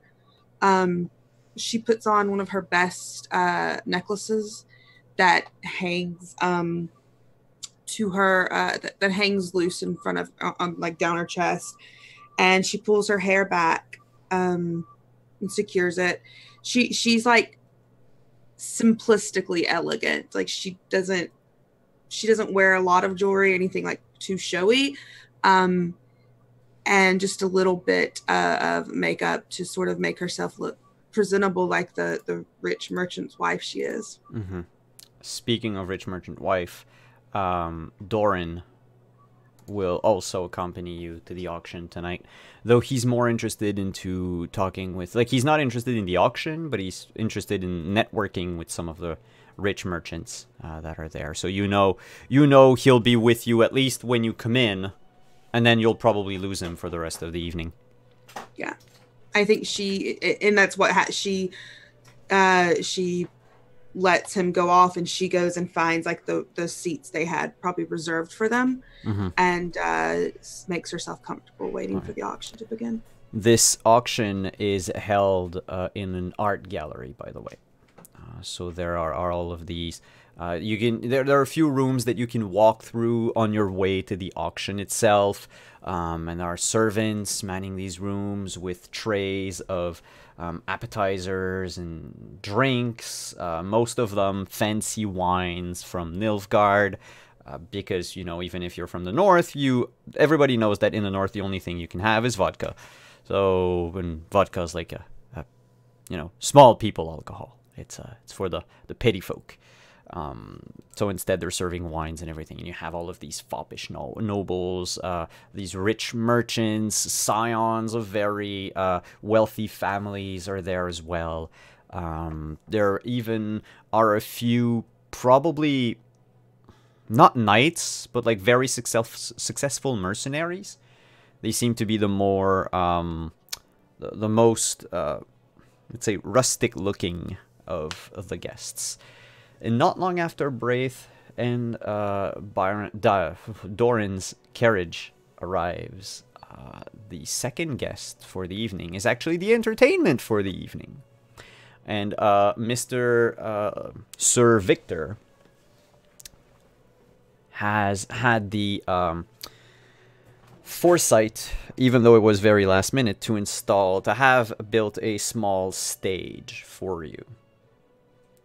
It's nothing more than like a table with a cloth over it. But it's a solid table. It's not wobbly or anything. There are a few like torches with mirrors behind them, so they can project light more or less in your direction.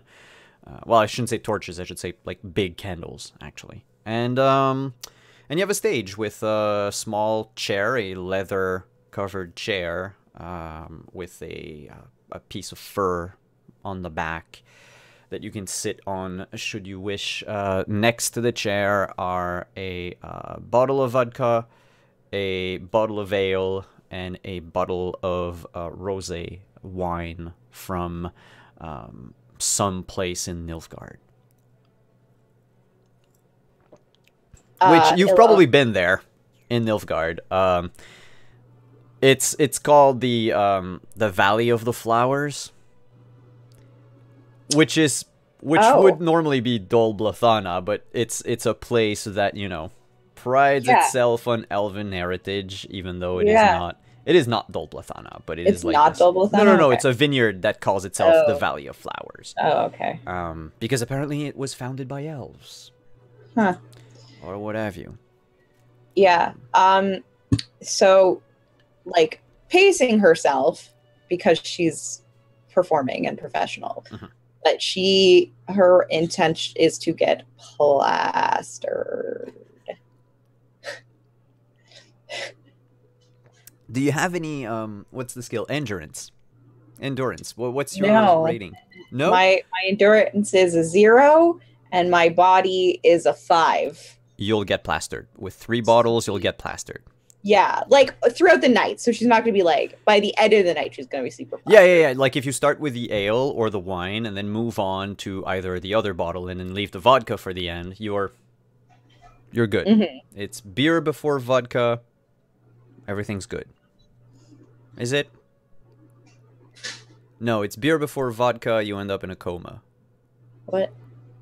Or something like that. I don't remember. Beer before liquor, never sicker. Right. Yeah, liquor before beer, you're in the clear. You end your night with beer. Yeah. Yeah. So you have to start with the rough stuff. Okay. But anyway.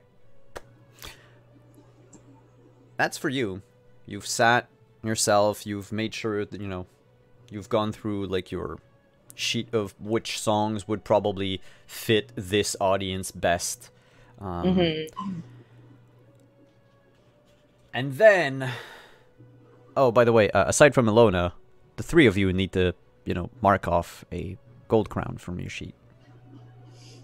I know you guys are rich now, but I would appreciate if you still paid the tax.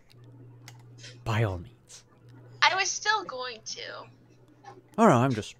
Not that rich after having to spend 100 crowns. Still paid me though. There are so many things at the auction. By the way, when you come in, you are handed, each of you, except for Ilona, because you're now part of the entertainment, a scroll. Which is about, you know, once unfurled, it's roughly 1.5 feet long. And it's an itemized list of everything that's on auction for tonight. Some of the... see that book on there? Yep, there is, you notice it's among the last-ish items, like the last third, let's say, of the list. And it's a tome of magic spells, once part of Triss Marigold's private library.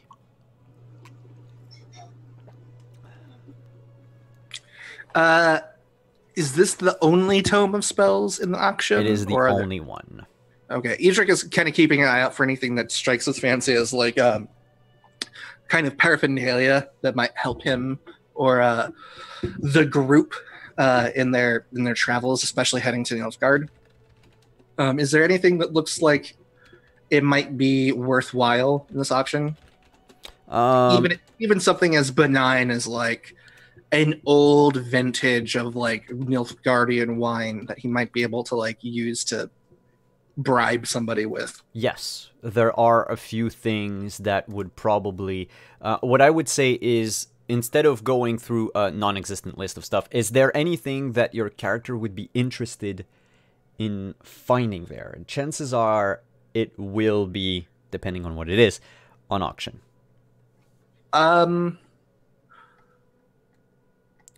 Specifically, something valuable to Nilfgaardian nobility. So like maybe Lord so-and-so's lost crest or painting, or like the helm of some famous general, that he might be able to like use as leverage in the future. There is a golden bust of Emir van Var Emrys, the Emperor. Mm-hmm. Okay. I'm just looking at the book. My focus is just on the book. Alright. Because I'm on a mission, and I'm focused on it. Good. And Kahir, is there anything that might strike your fancy there? Kahir's not really sure why he's here, to be honest, and probably is looking more at the drinks than anything else. So you're also looking at getting plastered. Yeah. All right.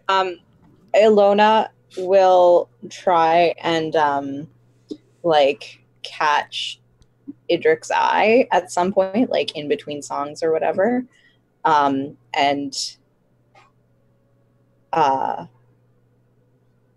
kind of actually and pass him like her purse, and say, if you need anything from, or if we need to get that book, essentially. Yeah. He nods agreement and basically just kind of whispers in your ear, I'll let you know if I need to take anything. You can trust me. And then says loudly, like, and no more of that Temerian crap. Play something from Toussaint. And walks away. Okay. Has Kahir been looking in her Yes, direction? I was going to say that. So the three guests have arrived, Ariella, Kahir, and Idric. And Kahir, you notice on a stage as you're, walking through the rooms, just trying to find as many servants as you can, trying not to stick close to the same one more than 2 minutes. I hand one of them the scroll that I'm handed, like trade it for a drink. Sure. They're mostly, there to hold drinks, and once their trays are empty, they just come back with more. But you notice on a stage, sitting on this fur-covered leather chair, a spectacular sight. Someone that you know, but have probably not seen in this light before. Ilona is sitting on that chair, playing her mandolin. She's also sitting at a perfect angle for you to notice that she's wearing a dragonfly-shaped brooch, or pin, I should say, in her hair. I think I'm interested in knowing whether or not Kahir recognizes the song that Ilona is playing. Well, apparently some sort of uncouth gentleman requested something from Toussaint. So she's playing a well-known Toussaint song that is a bit more a song of revelry called Dans la prison de Nantes, which is the song of about a prisoner and going to try to escaping prison to see his wife one last time. And she she's playing like the northern hits. She's singing in very accented Nordling. She's like avoiding any kind of elvish stuff. Mm-hmm. At least for this first half of the night. Until you're tipsy enough to switch to Elvish, because, mind you, if it's anything like it is actually with like second languages and alcohol, the drunker you are, the better your Nordling will sound. Yeah. Probably, yeah. But yeah, you're playing, and Lady Braith, you're going to your table, and you stumble upon a gentleman who was just transfixed by the entertainment. Here you feel someone bump into you from behind. I'm terribly sorry. Oh, Here. What are you What? doing here? I could have asked you the same thing. Where have you been? I've been looking for you. You've been clearly not hard enough. Well, day in and day out. I promise you I have. Why are you here? Because it's what a wife has to do. A wife? You didn't come for me. I told you I've been coming. I know what you're capable of, and you... 2 years. I had to leave Nilfgaard. So, whatever you had to leave was more important than the woman you were supposed to marry, who was taken against her will.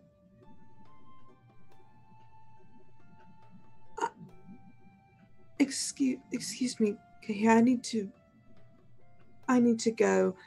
And I think she just stumbles past, trying to get outside to get some air. All right.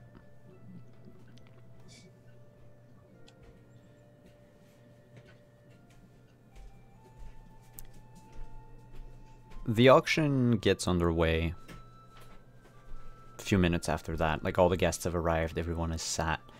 Of course, while the auction is undergoing, Alona, you can pluck your mandolin softly, but they're not going to, they're not going to ask you to sing. I just realized Lauren is frozen. She is, look at her face. Oh, that's the worst face to be frozen Her on. internet's messing up. Oh. All right, I was saying, Alona. Sorry, hello? Hi. You're back. Well, So I was saying, during the auction, you can pluck your mandolin, but they're gonna ask you to not sing, so as to not, mess up, Yeah. Sir Hugo's auctioneering speech. Yeah, she'll just play something like something to kind of accompany his speech. All right. Background music. Good. So they go through items. She was watching that entire Exchange. Frozen. Uh-oh. oh no. I'm sure that's what she meant. I'm pretty sure that's what she meant. Maybe? Lauren? Or Okay. She'll come back. It's okay. she'll be fine. So, she's back. You were watching the whole exchange with Kahir and Braith. That's what you said? Okay, cool.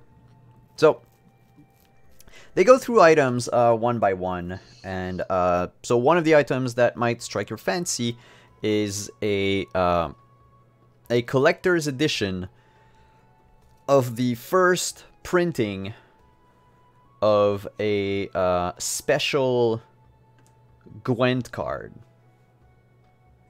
called Alphonsus Gugliano, a Vicovaren mage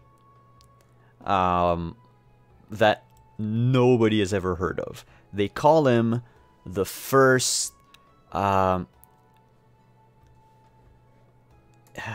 is it Emmenthal? Yes. The very first Emmenthal Lancer.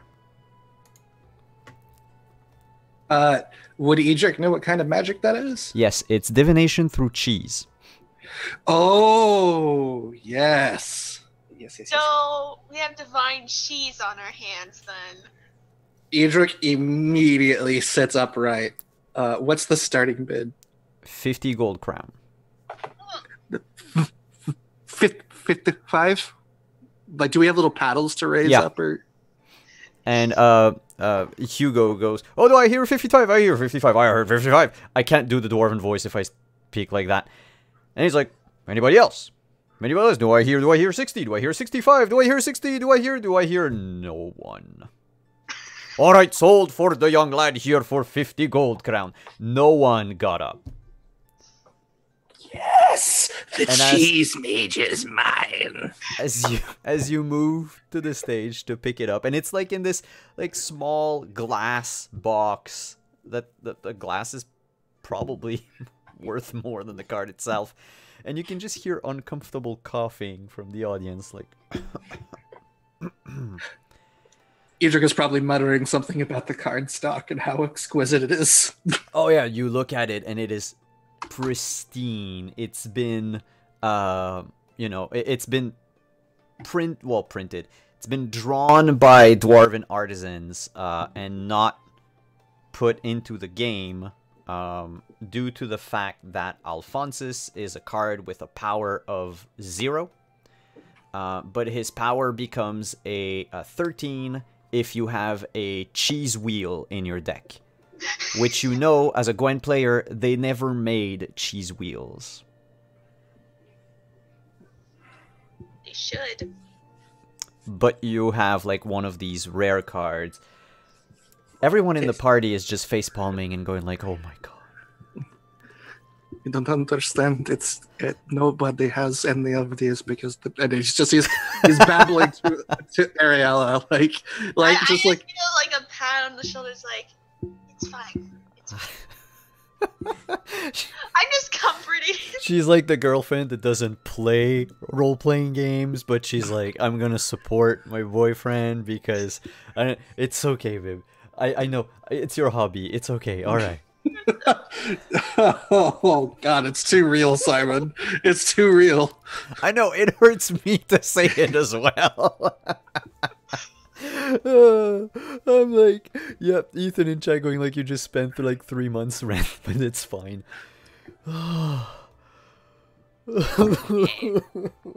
Alright, so next up on the list is a bunch of stuff. There's like there are books going on sale, like old elven poetry. There's an entire dining set, an entire halfling dining set, which, well, nobody wants. You have a lot of items seem to come from the repossession of a minor noble's family estate. So, you know, they're selling like couches, tables, chairs. They're selling, the racks for wine cellars, all that stuff. And then they get to the bust. A solid gold bust of Emir Var Emrys, Emperor of the Black Ones. And you hear the mercenaries in the back just, "Boo! And please, I would like everyone to be respectful." Now this lovely piece, hefty in size, is a steal. We're gonna start the auction at 300 gold crowns. It is worth double that price in solid gold, but who would like to melt poor Emperor Var Emrys' face to get 600 gold crowns? And there's quite a few Temerians that get up and raise their little paddle. And it goes from 300, 350, 350. Do I hear, Idric, how much do you want to put on it? How much do you want to bid? None. I just like I just like grab his paddle and just like I'm just gonna keep it down. No, I'm just like we have more important purchases, and besides, we got like the most valuable thing here at the auction today. Anyway, this card is an investment. Don't worry, it only gets more valuable than this because more copies of it will become destroyed and aged with time. But this one is going to stay pristine, and I get it. I get it. It's okay. It's fine. I get it. And I'm just gonna, at this point, I'm just gonna wrap my arm around his and just lean against his shoulder. So, Idrik is gonna at some point buy like the Vox thing that wizards have, like the magic circle that let you speak to other mages with like visual effects, and just do like unboxing videos of Gwent booster packs for other mages. This is what's going to happen, people. Okay, you put the idea in my head. And it's 100% a thing he would do. So, Stop giving him ideas, Simon. There's one other thing before the book that might strike your fancy, and it is a pair of enchanted boots. Ooh. A pair of enchanted elven boots. Sir Victor calls them. This pair is known throughout Mahakam as the Dead Men's Boots. Would I know anything about these dead man's boots? You can make an education check. Education check, okay. May I also make an education check? Of course. You can make a magical training check. Ooh. Alright. It's not gonna be so well, but I'm gonna try. 16.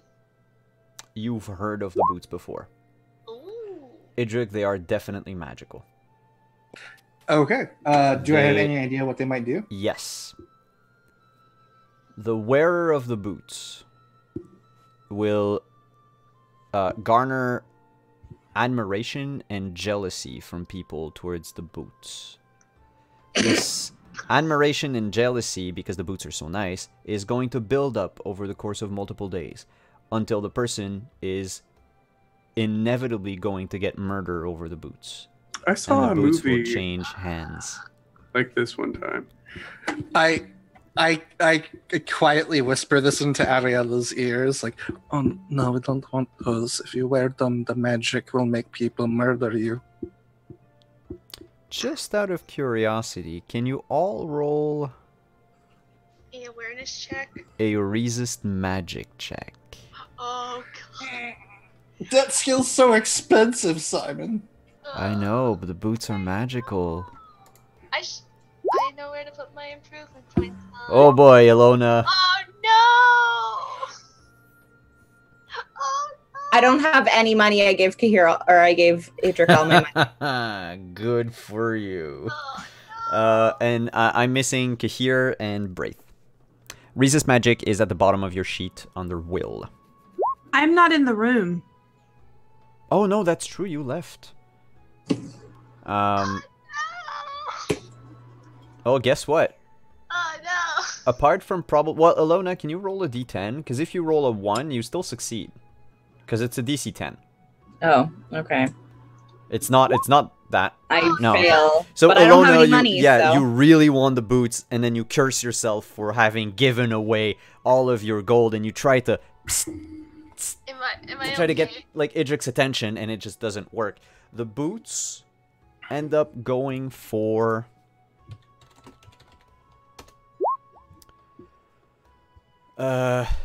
they started at 1,000 gold crowns, and they end up at 1,900 gold crowns.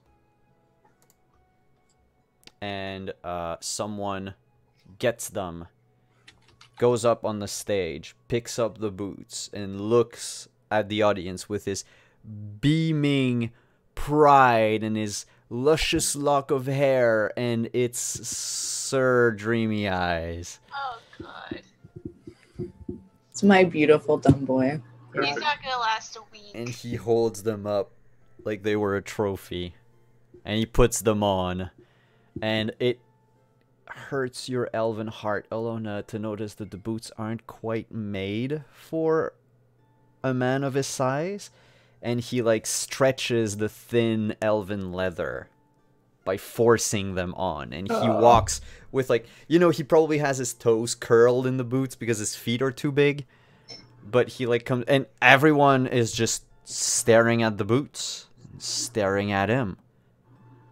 Mechanically speaking, the boots gives you a +5 to any charisma related, any empathy related check.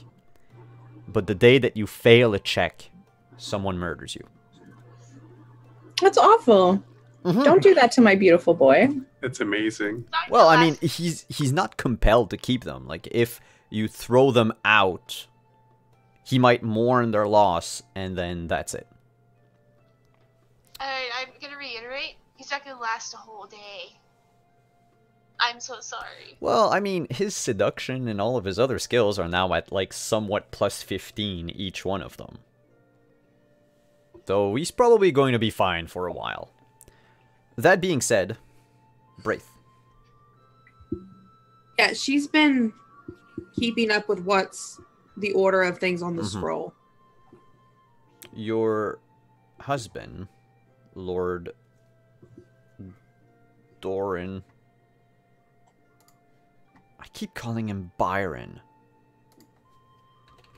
Lord Doran comes up to you and says, "Are you alright, my dear?" I'm fine. I just needed a breath of fresh air. I'm about to go back inside to procure this book. You missed out on what was probably the most comical part of the auction. There's this nerdy Northman who bought a silly dwarven trading card. Well, people need their hobbies. Yes, well, at least I have a real hobby. I struck a deal with a silver miner, which, if things go well, will provide us with a nice cushion for the next couple of years, and potentially some good funds to send our children to a private school. Yes, what a good investment in the future. I always think about the future. And he turns around and goes back inside. Yeah, she just lets go of the heavy breath she'd been holding and follows him back inside. All right. She doesn't return to her seat, though. Like, to her table, she sort of hangs in the back. All right.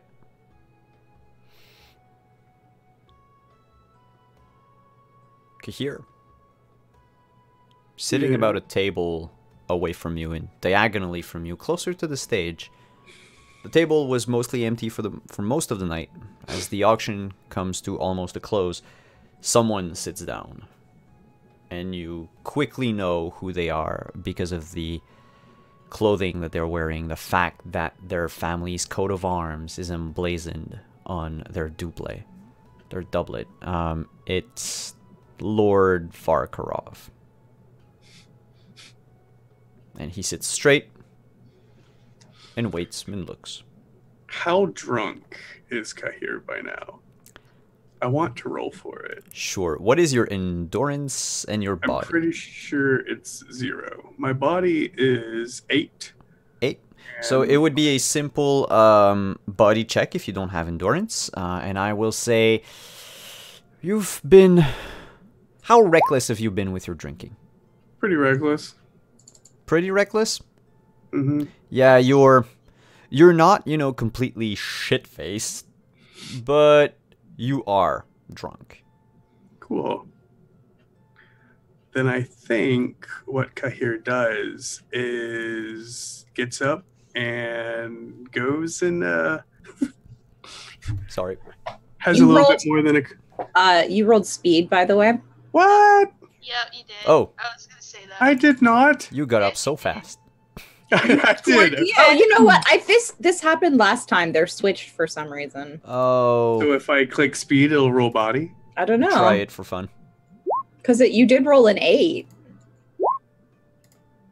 Oh well. All right. I don't know. Yeah, I think it's just perhaps the thing, I don't know, when you click on it once, it goes to speed for some reason. But that's an 11. Even for a 14, the DC would have been 17. It was still +8, so it was still the 14 was still valid. But yeah, you're drunk. No inhibition.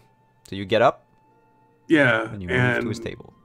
Yeah, I don't move just to his table. I go and pick him up out of his seat.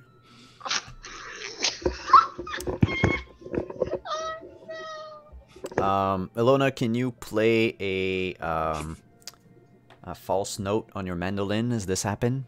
To just go around crying as the music stops and we hear a chair clatter on the ground as you pick up Lord Doran Varkarov from his seat. He's like, "Unhand me, you ruffian!" You may not know who I am, but you will come the morning. Who the hell are you? Who do you think you are, touching me like this? Guards! Guards, get a hold of this brigand! And I bring him in, and I say my whole name very slowly. I am Kair Caradwin Defrin Ebedwir. You're that and I challenge him to a duel in the morning. You're that whelp from... I will teach you a lesson, young man. A lesson you will never soon forget. Why don't you teach it to me now? Yep. Braith, you see it. Braith is going to walk up to them and grab Kahir's wrist where he's holding her husband. What do you think you're doing? I'm doing what I should have done a long time ago. It's too late, Kahir. Let go of my husband. And I push him. And she steps between the two of you. You have no right to do this now. I have every right. No. You left me, and I did what I had to do to survive. This doesn't concern you, and you should leave. Lord Varkarov looks smug to all hell. I grit my teeth, and I say, wipe that smug look off of your face, because I swore an oath 2 years ago to kill you, man. And I will fulfill my oath. Kahir, don't speak to my husband that way. It's too late for your oath. It's alright, my love. If he wishes to die come morning, you don't speak either. He takes off one of those bracers and he throws it down. And he leaves the auction. There is an audible gasp from the whole crowd. Ilona stops pacing herself. Yeah, I think even Braith grabs a goblet and just downs whatever the fuck's in it. Edric just kind of creeps up and goes, I'm so sorry. I'm with him. I'm just going to, and I grab the bracer and I stick it in their pocket. No, tradition holds it that Lord Varkarov will keep the bracer and bring it back to Kahir the next day. That's a dumb tradition, but okay. In the north. I have a very good memory, so don't spit on it because I'll know. And walk away. He just looks at you half disgusted and half, I don't know, something. I just see all this and I'm just gonna glare as I do. Just does this guy look very strong at all? Not really. He's in his late 40s probably. His hair has been graying more and more, but he has, the square shoulders and the posture of someone who was probably maybe a cavalier, horse rider, a knight perhaps before, but he's not armed. at all. I'm just gonna give him the glare. I'm not gonna do anything. I'm just gonna glare and give him the look, just like Kahira's gonna fucking murder you. I just want to give him the glare, just like, that guy's gonna fucking murder you. You made the worst mistake of your life. And you hear a coming from the dwarf at the front. It says, now I think that is enough emotions for the night. Let's just do this one last piece and call it a night. This book here, tome from the collection of, I've been told, Lady Triss Marigold of Vizima, given to me by the royal family of Vizima. And he puts the book on the table, and you notice, leather-bound tome, 8 red gems in a circle, all styled like they were eyes. It looks thinner than the one you currently possess, but otherwise similar book. He says, let's just start the bids at 150 crowns. 160. 200. I hear 200. I hear 200 once. 250. Alright, 250. I hear 250. 300. I hear 400. 300. 400. Do I have anything higher than 400? 450. 450. 450 for the lady. You know you can sit 600. down, lady. Oh. 600 gold crowns. 600 gold crowns. Do I hear anything more than 600? 700. 700 gold crown for a bunch of dead trees. One second. I'm doing math. 800 crowns. 1,000 crowns. 1,000 crowns going once. 1,000 crowns going twice. Real fast. Just super duper real fast. Is it possible to cast spells unnoticed? No. Yes. Do But I it depends see on the your eyes check. of a guy just wanting to cast something, and I'm just gonna look at him, just goes. Well, So it depends on if telepathy. he would be able to do it. So it's specifically telepathy. Okay.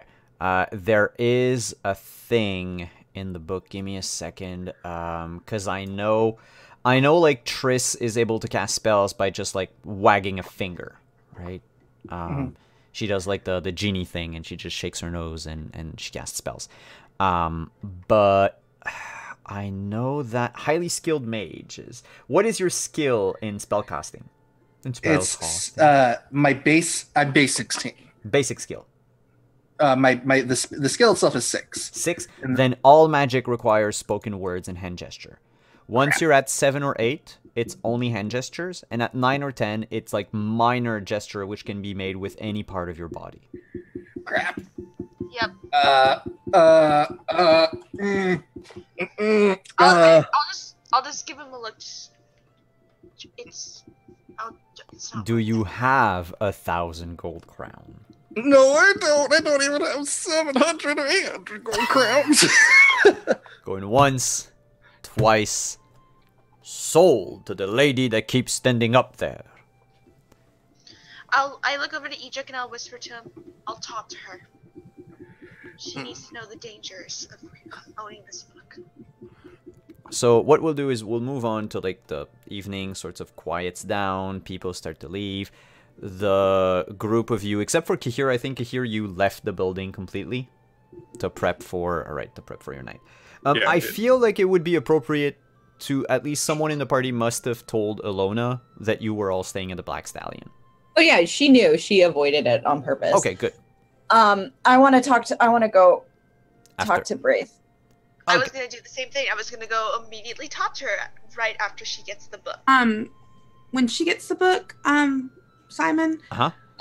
Since you know why I'm getting the book. You do. Can I do my well-traveled skill to see if I can find anything about this book? Why? Yes. Okay. since this is pretty much reflexive. Well traveled. Okay. What is your check? Oh, okay, 19. Do you want to spend luck points on that? Where do I... It's a luck is under your stats. It's Okay, like the last so, one. Yeah, I'm going to spend... I'll spend 2 luck and make it 21. 21. All right. Well, that is enough to know a lot of things about this book. You know this is a tome of magical arcane knowledge. It is not a spell book per se. There are no spells in it. It will not grant you the ability to cast magic, but it could be used to deepen the understanding of one's knowledge of like the inner workings of magic. You also know that the tome belongs to Triss Merigold. You also know that Triss Merigold, from, you've traveled, you've been to Vizima. She doesn't lend books. She doesn't sell books. This was most likely stolen from her. And just as a precaution, you open the book, you flip through the pages, and surely enough, at the very end, the back cover of the book, there's a magical inscription, which you've heard rumors of before.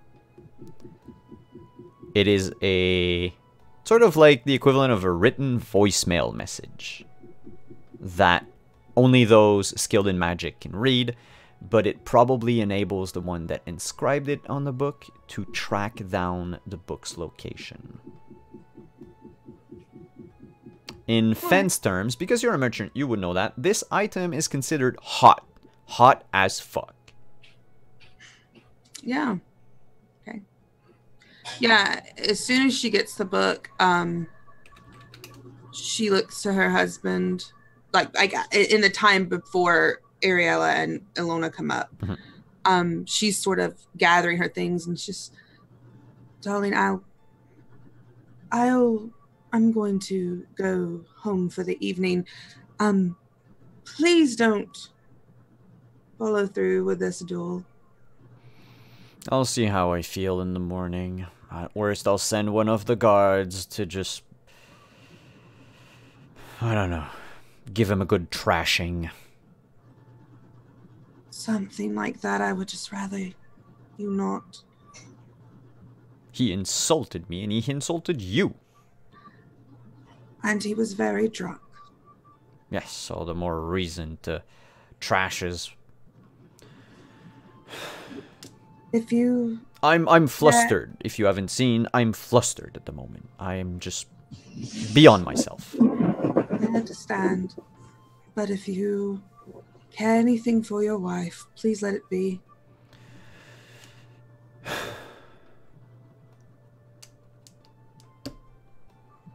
You're right.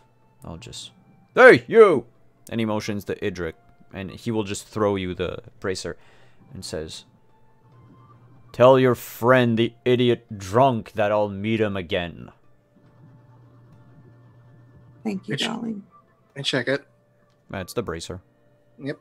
He didn't spit on it, did he? No, he didn't. Okay. Just tuck it. Give him the side eye.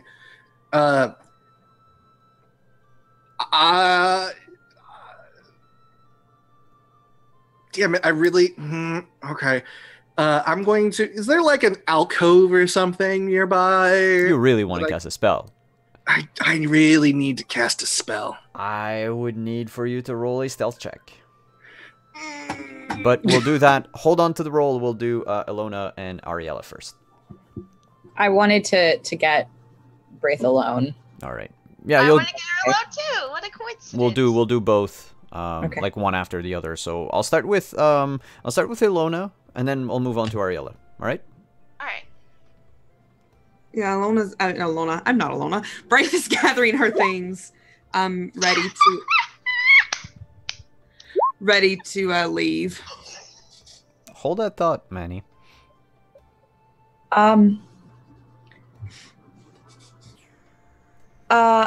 Braith. Oh, yes, you... Hello, dear. That book. I have to tell you, it's very dangerous. I know what the book is. You know what it can do, then? Yes. Are you part of them? No, I have no skin in that game. I'm a free agent and I'm going to sell this book.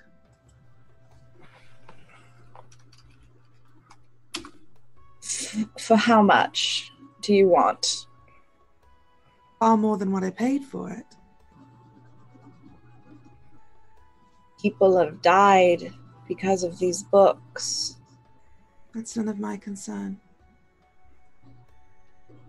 You're just as lovely as he described you.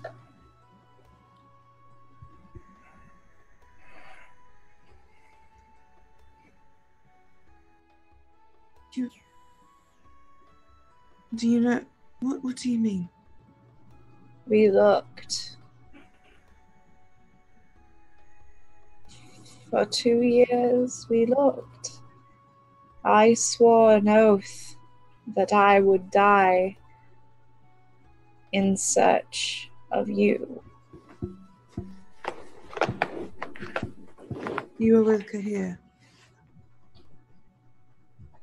I swore an oath that I would find you.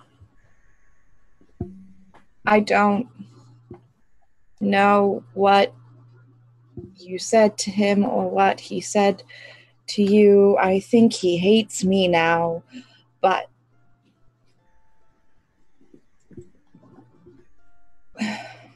it was his whole world trying to find you.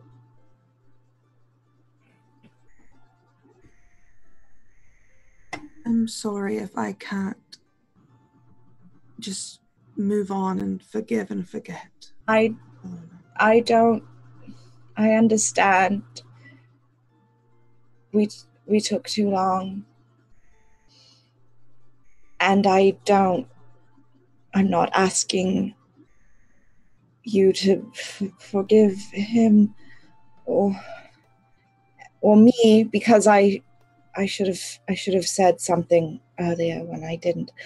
But I just want you to know that we were looking. We were looking. It was our entire reason for everything that we did. Every job that we took was to find you, and now, and it was to be my greatest song. And now everything is shit, and this book is going to kill more people, and I cannot afford to take it away from you. So I'm so very sorry that we were late. I'm sorry too, Alona.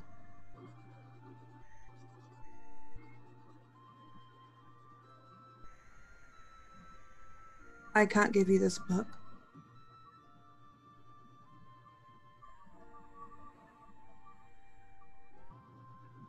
Why not?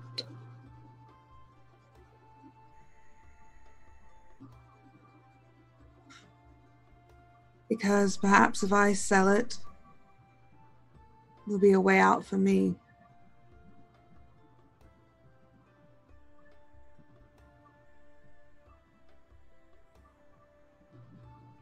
Will you tell me who you sell it to?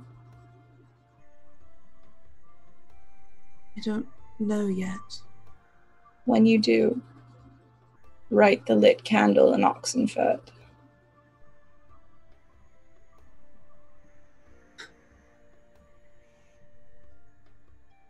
Are you sure you won't take another 2 years?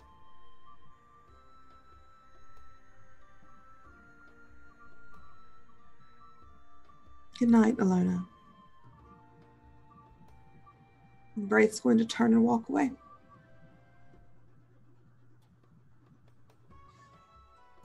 After a few steps, you are intercepted by another person. Yeah, who I had also seen with Alona. You've also earlier. seen with Alona, a witcher with different colored eyes. stops you right before you leave the building. I'm sorry, dear. I need to go. Not without the book. You're not getting this book. Too many lives are at stake, and I'm not letting some merchant sell it just for their own shit. Are you trying to intimidate me or scare me? Because neither works. I'm leaving with this. I'm only warning you. That book has killed people, and I've seen what comes out of it. Imagine this whole city being covered in fog, and this beast comes out and kills every single citizen in the city. And if you sell it to someone, they might get careless and try to cast what's in there. That will be their problem, not mine. Really? Yes. I would let you take the fall for selling a dangerous weapon. It's better to be destroyed. Nothing you're saying to me convinces me otherwise. If you'll excuse me. I know. It's been a very long night. No, I know that here's shit, but there's a lot of shit out there. But he's good. I'm sorry. But he's good. He's good. I've worked with him a bit. I know he wouldn't have given up something that he has oath to find. And if he's come this far. Nothing you're saying changes my mind, dear. This is a job. I do what I must. I have a job too. And I have to do what I must to protect the people from things that they can't understand. Only a thing that a Witcher can do.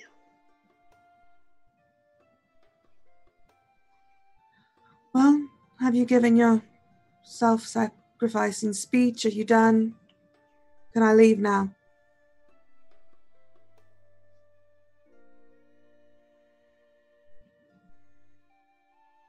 Fine.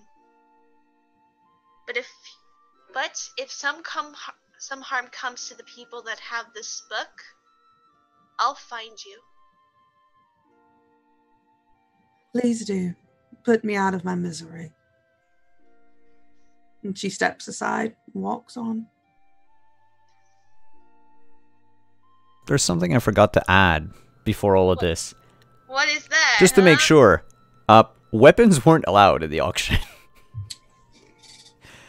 I wasn't gonna do anything. No. It's just I completely forgot. I thought about it. Yeah, because there was the duel and everything, and then I went like, oh yeah, okay, it makes sense. But then, oh wait, I think they think that they still have their weapons. But no, yeah, everyone's unarmed, of course. I don't plan to. No, but I just forgot to mention it, but it's alright. Braith, you leave with the book. Idric, while this is happening, you tried to find an alcove, and you turned around to cast a spell. No! Yes! In plain view of everyone, what is it that you do? You're muted. You're muted. I was attempting to cast telepathy to establish a connection with Braith. The moment you begin casting, a servant turns around and looks at you and says, "Sir, I would appreciate you leaving your nerdy shit and your Gwent cards at home. Leave this place immediately. We will not have any spell casting or Gwent fans in this establishment." If I don't, my hair goes away. And he just stares at you, and you can feel in your mind, like, your spell's about the auction. The night has been 3 hours. And just as you say that, your hair fades away, your scars come back, and the servant just looks at you and goes, "What is this? Leave this place, you lying." And he just keeps shouting insults. I run out I think the insult that hurts the most is he says something just as you're about to leave, along the lines of mage decks aren't even tournament level worthy. And that is where we're gonna end the game for tonight. Cool. Oh no! I knew you were gonna say my response. I was. Oh, but Brave, is Katie gonna come back? I have things I need to tell Brave. Hey, Merry Christmas, everyone. But, Merry Christmas. this is the worst Christmas, Santa. You got a present. You got an overpriced bit of cardboard. I never got to say the thing I wanted to say. How could you? The reply to Idric? Yes. I Oh, never got to it's say. even better if you keep it after the holiday break. Just let it simmer. Let it simmer. Oh, you're hurting me. You're hurting Well, me. my work is done here. You're not allowed to go anywhere. We're not done with you yet, Katie. I'm taking that book back. How did everyone have fun? Yeah, I had a great time. I had so much fun, Simon. Thank you. I've never tortured Steven before. This was a first for me tonight. You got 2 for the price of 1. Not only is Steven tortured, Lauren got Yes, but tortured too. Lauren takes the brunt of my torture in Star Wars. One day I'm gonna DM for you. Please. What's it I No, keep saying? I can't be mean to you. I'm not a mean DM. I can't do it. I'll just. I'm not. But it's not mean if I like it. Oh God. I mean, it's not mean to me if you, like, take my heart and you stomp on it. Do you know what he tells Kiana to do to him? So, Well, You're- now that I know she can actually kick my ass in real space. yeah. But yeah, I'm way taller than Simon. That is true. That is true. Hey, That's so much fun. thanks everyone to you would just have to be really nice to Simon as a GM. That would be torture. Probably. Oh, just everything goes well for you. You're happily married with 2 loving children. I would find a way to jeopardize everything. Like, You that's the can't- thing, is That's the hell of the campaign. Is no matter how hard you try, Lauren everything just won't works let you. well for me. You're muted, Lauren. If you're threatening, we can't hear you. No, I'm scheming now. Okay. I mean, it would probably torture me a lot to play in Ryutama or something. That being said, how about we go around the table, plug all of your socials. Remember, you can plug all of your links in chat and everything. And I think I'll start with our guest for this week. Thank you very much, Katie, for coming. I hope you had fun. I did. Thank you so much for having me. Who knows if you'll see Braith again? Right now, that book is hers. Who knows who it gets sold to? We don't know. Have fun, guys. You can find me on Twitter at Katyfaise. I post everything there. Tomorrow, I will be on Unmade Gaming for like a good chunk of the day playing Pugmire and City of Mist. And then I'll be over on So Maddie Games' channel at 8, I believe, in the evening, doing a little talk show thing about gaming. It's gonna be very fun. And then Sunday, Lady Blackbird holiday special at 8 o'clock in the morning. Whoa. I have to wake up at 7. But yeah, it's gonna be a good time. And then I'll be doing random stuff all next week for the holidays and things. But yeah, just follow me on Twitter and I'll post what I'm gonna do. And yeah, once again, thank you. I mean, I love all these people anyway. It was great to come into a game. I love everyone in. So, and I just love to actually torture my GM. Katie, you said Pugmire was on which channel tomorrow? Unmade Gaming, bright and early. I think like at 9 o'clock in the morning. 10 in the morning.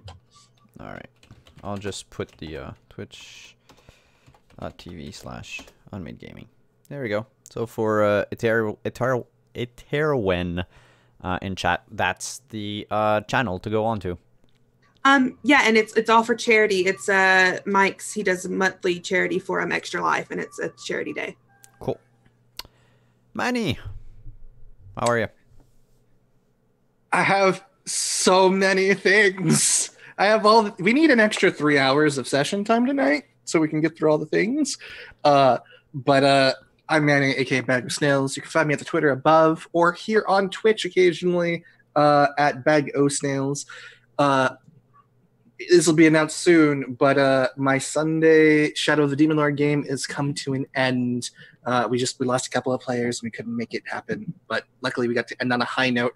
But starting in January on the 27th, I believe it's the last Monday of January, I'll be over on Pro Restarters channel with Colin Valkanuts with Requiem for the Sand Shepherds.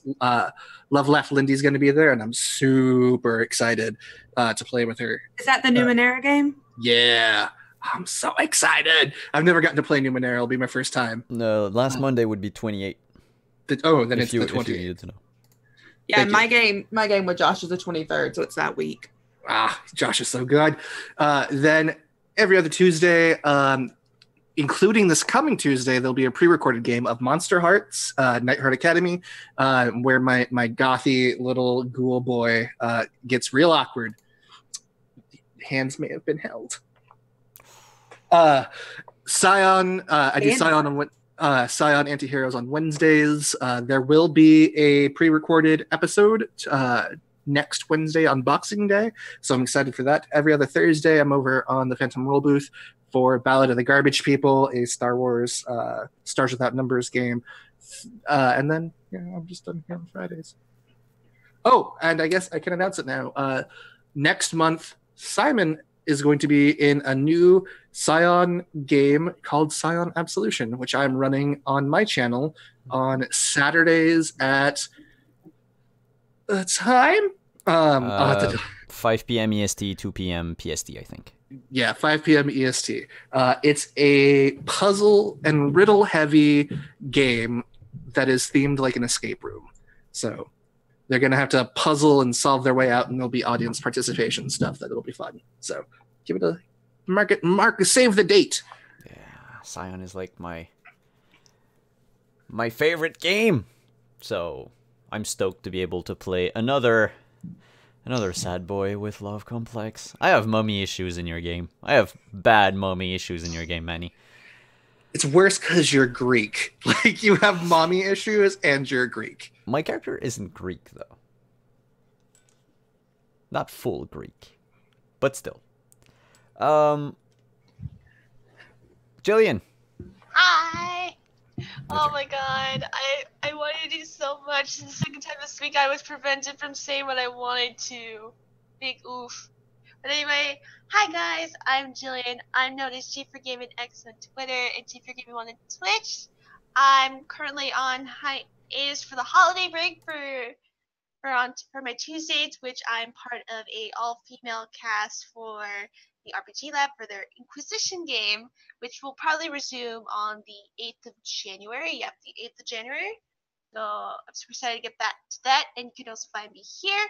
And I can also stream on Twitch, which I'm a PS4 variety streamer who recently got to be a Twitch affiliate now. Yay! Hey, congratulations. Yay. Finally do affiliate stuff, which I'm excited. Steven. How are you, Steven? I'm okay. I'm still here. But yeah. Hi everybody. Bye everybody. I'm Steven. You can find me on Twitter at wolfwizard_, where I don't do much of anything because bye everybody. All right. Oh, poor Steven. And Lauren? Hi, I'm Lauren. I'm JL_NiceGirl on Twitter. My schedule is out of date. So bi-weekly on Mondays, I'm playing Tales from Thersha on twitch.tv/offthetable. Tuesday's Christmas, so we won't be playing Star Wars. We're actually taking a little bit of a break, but usually on Tuesdays I play Star Wars Points of Light here on Simon's channel. This coming Thursday, the 27th, I will be back on Grimjack21502's channel, playing Dungeon of the Mad Mage. Katie will be guest starring and will hopefully cause me much less pain in that game. And I think we're taking a similar kind of break for a couple weeks with The Witcher. But then I'll be back here. In January, my podcast, Too Many RPGs, will be back up. We've been taking a break for the month of December. We will be talking, I'm not quite sure which Tuesday it's going to come out, but I can tell you that we will be talking to Dungeon Commander about their Mutants in the Night actual play show, Flare, which is on their channel on Wednesday nights. And it's going to be really, really good. So that's me. I'm going to go play Stardew Valley now, I think. It's been a week, it's been a day, it's been a game. Thanks everyone for coming. This was my last game before the holiday break. We will come back. Well, I'll have the full schedule, but we'll be back on the week of January 14th. January 15th is our next Star Wars game, the third season of Points of Light, the third and final season of Points of Light. And January. I got a guest there too soon. You're gonna have to come. I got to. Friday, January 18th will be when we pick Witcher back up. In the meantime, if you want to catch up on the old episodes, I'm uploading them to YouTube on a sort of regular schedule, but I sort of forgot this week, and the last week's episode isn't up yet. But I'm going to have it up over the weekend, probably the same time as this one. So you get a 2-for-1 for Christmas weekend. Yay! Yay! So, have a good weekend, everyone. Have a good night. Happy Ciao. holidays. We'll see you. Yep, happy holidays. See you again soon. Holidays.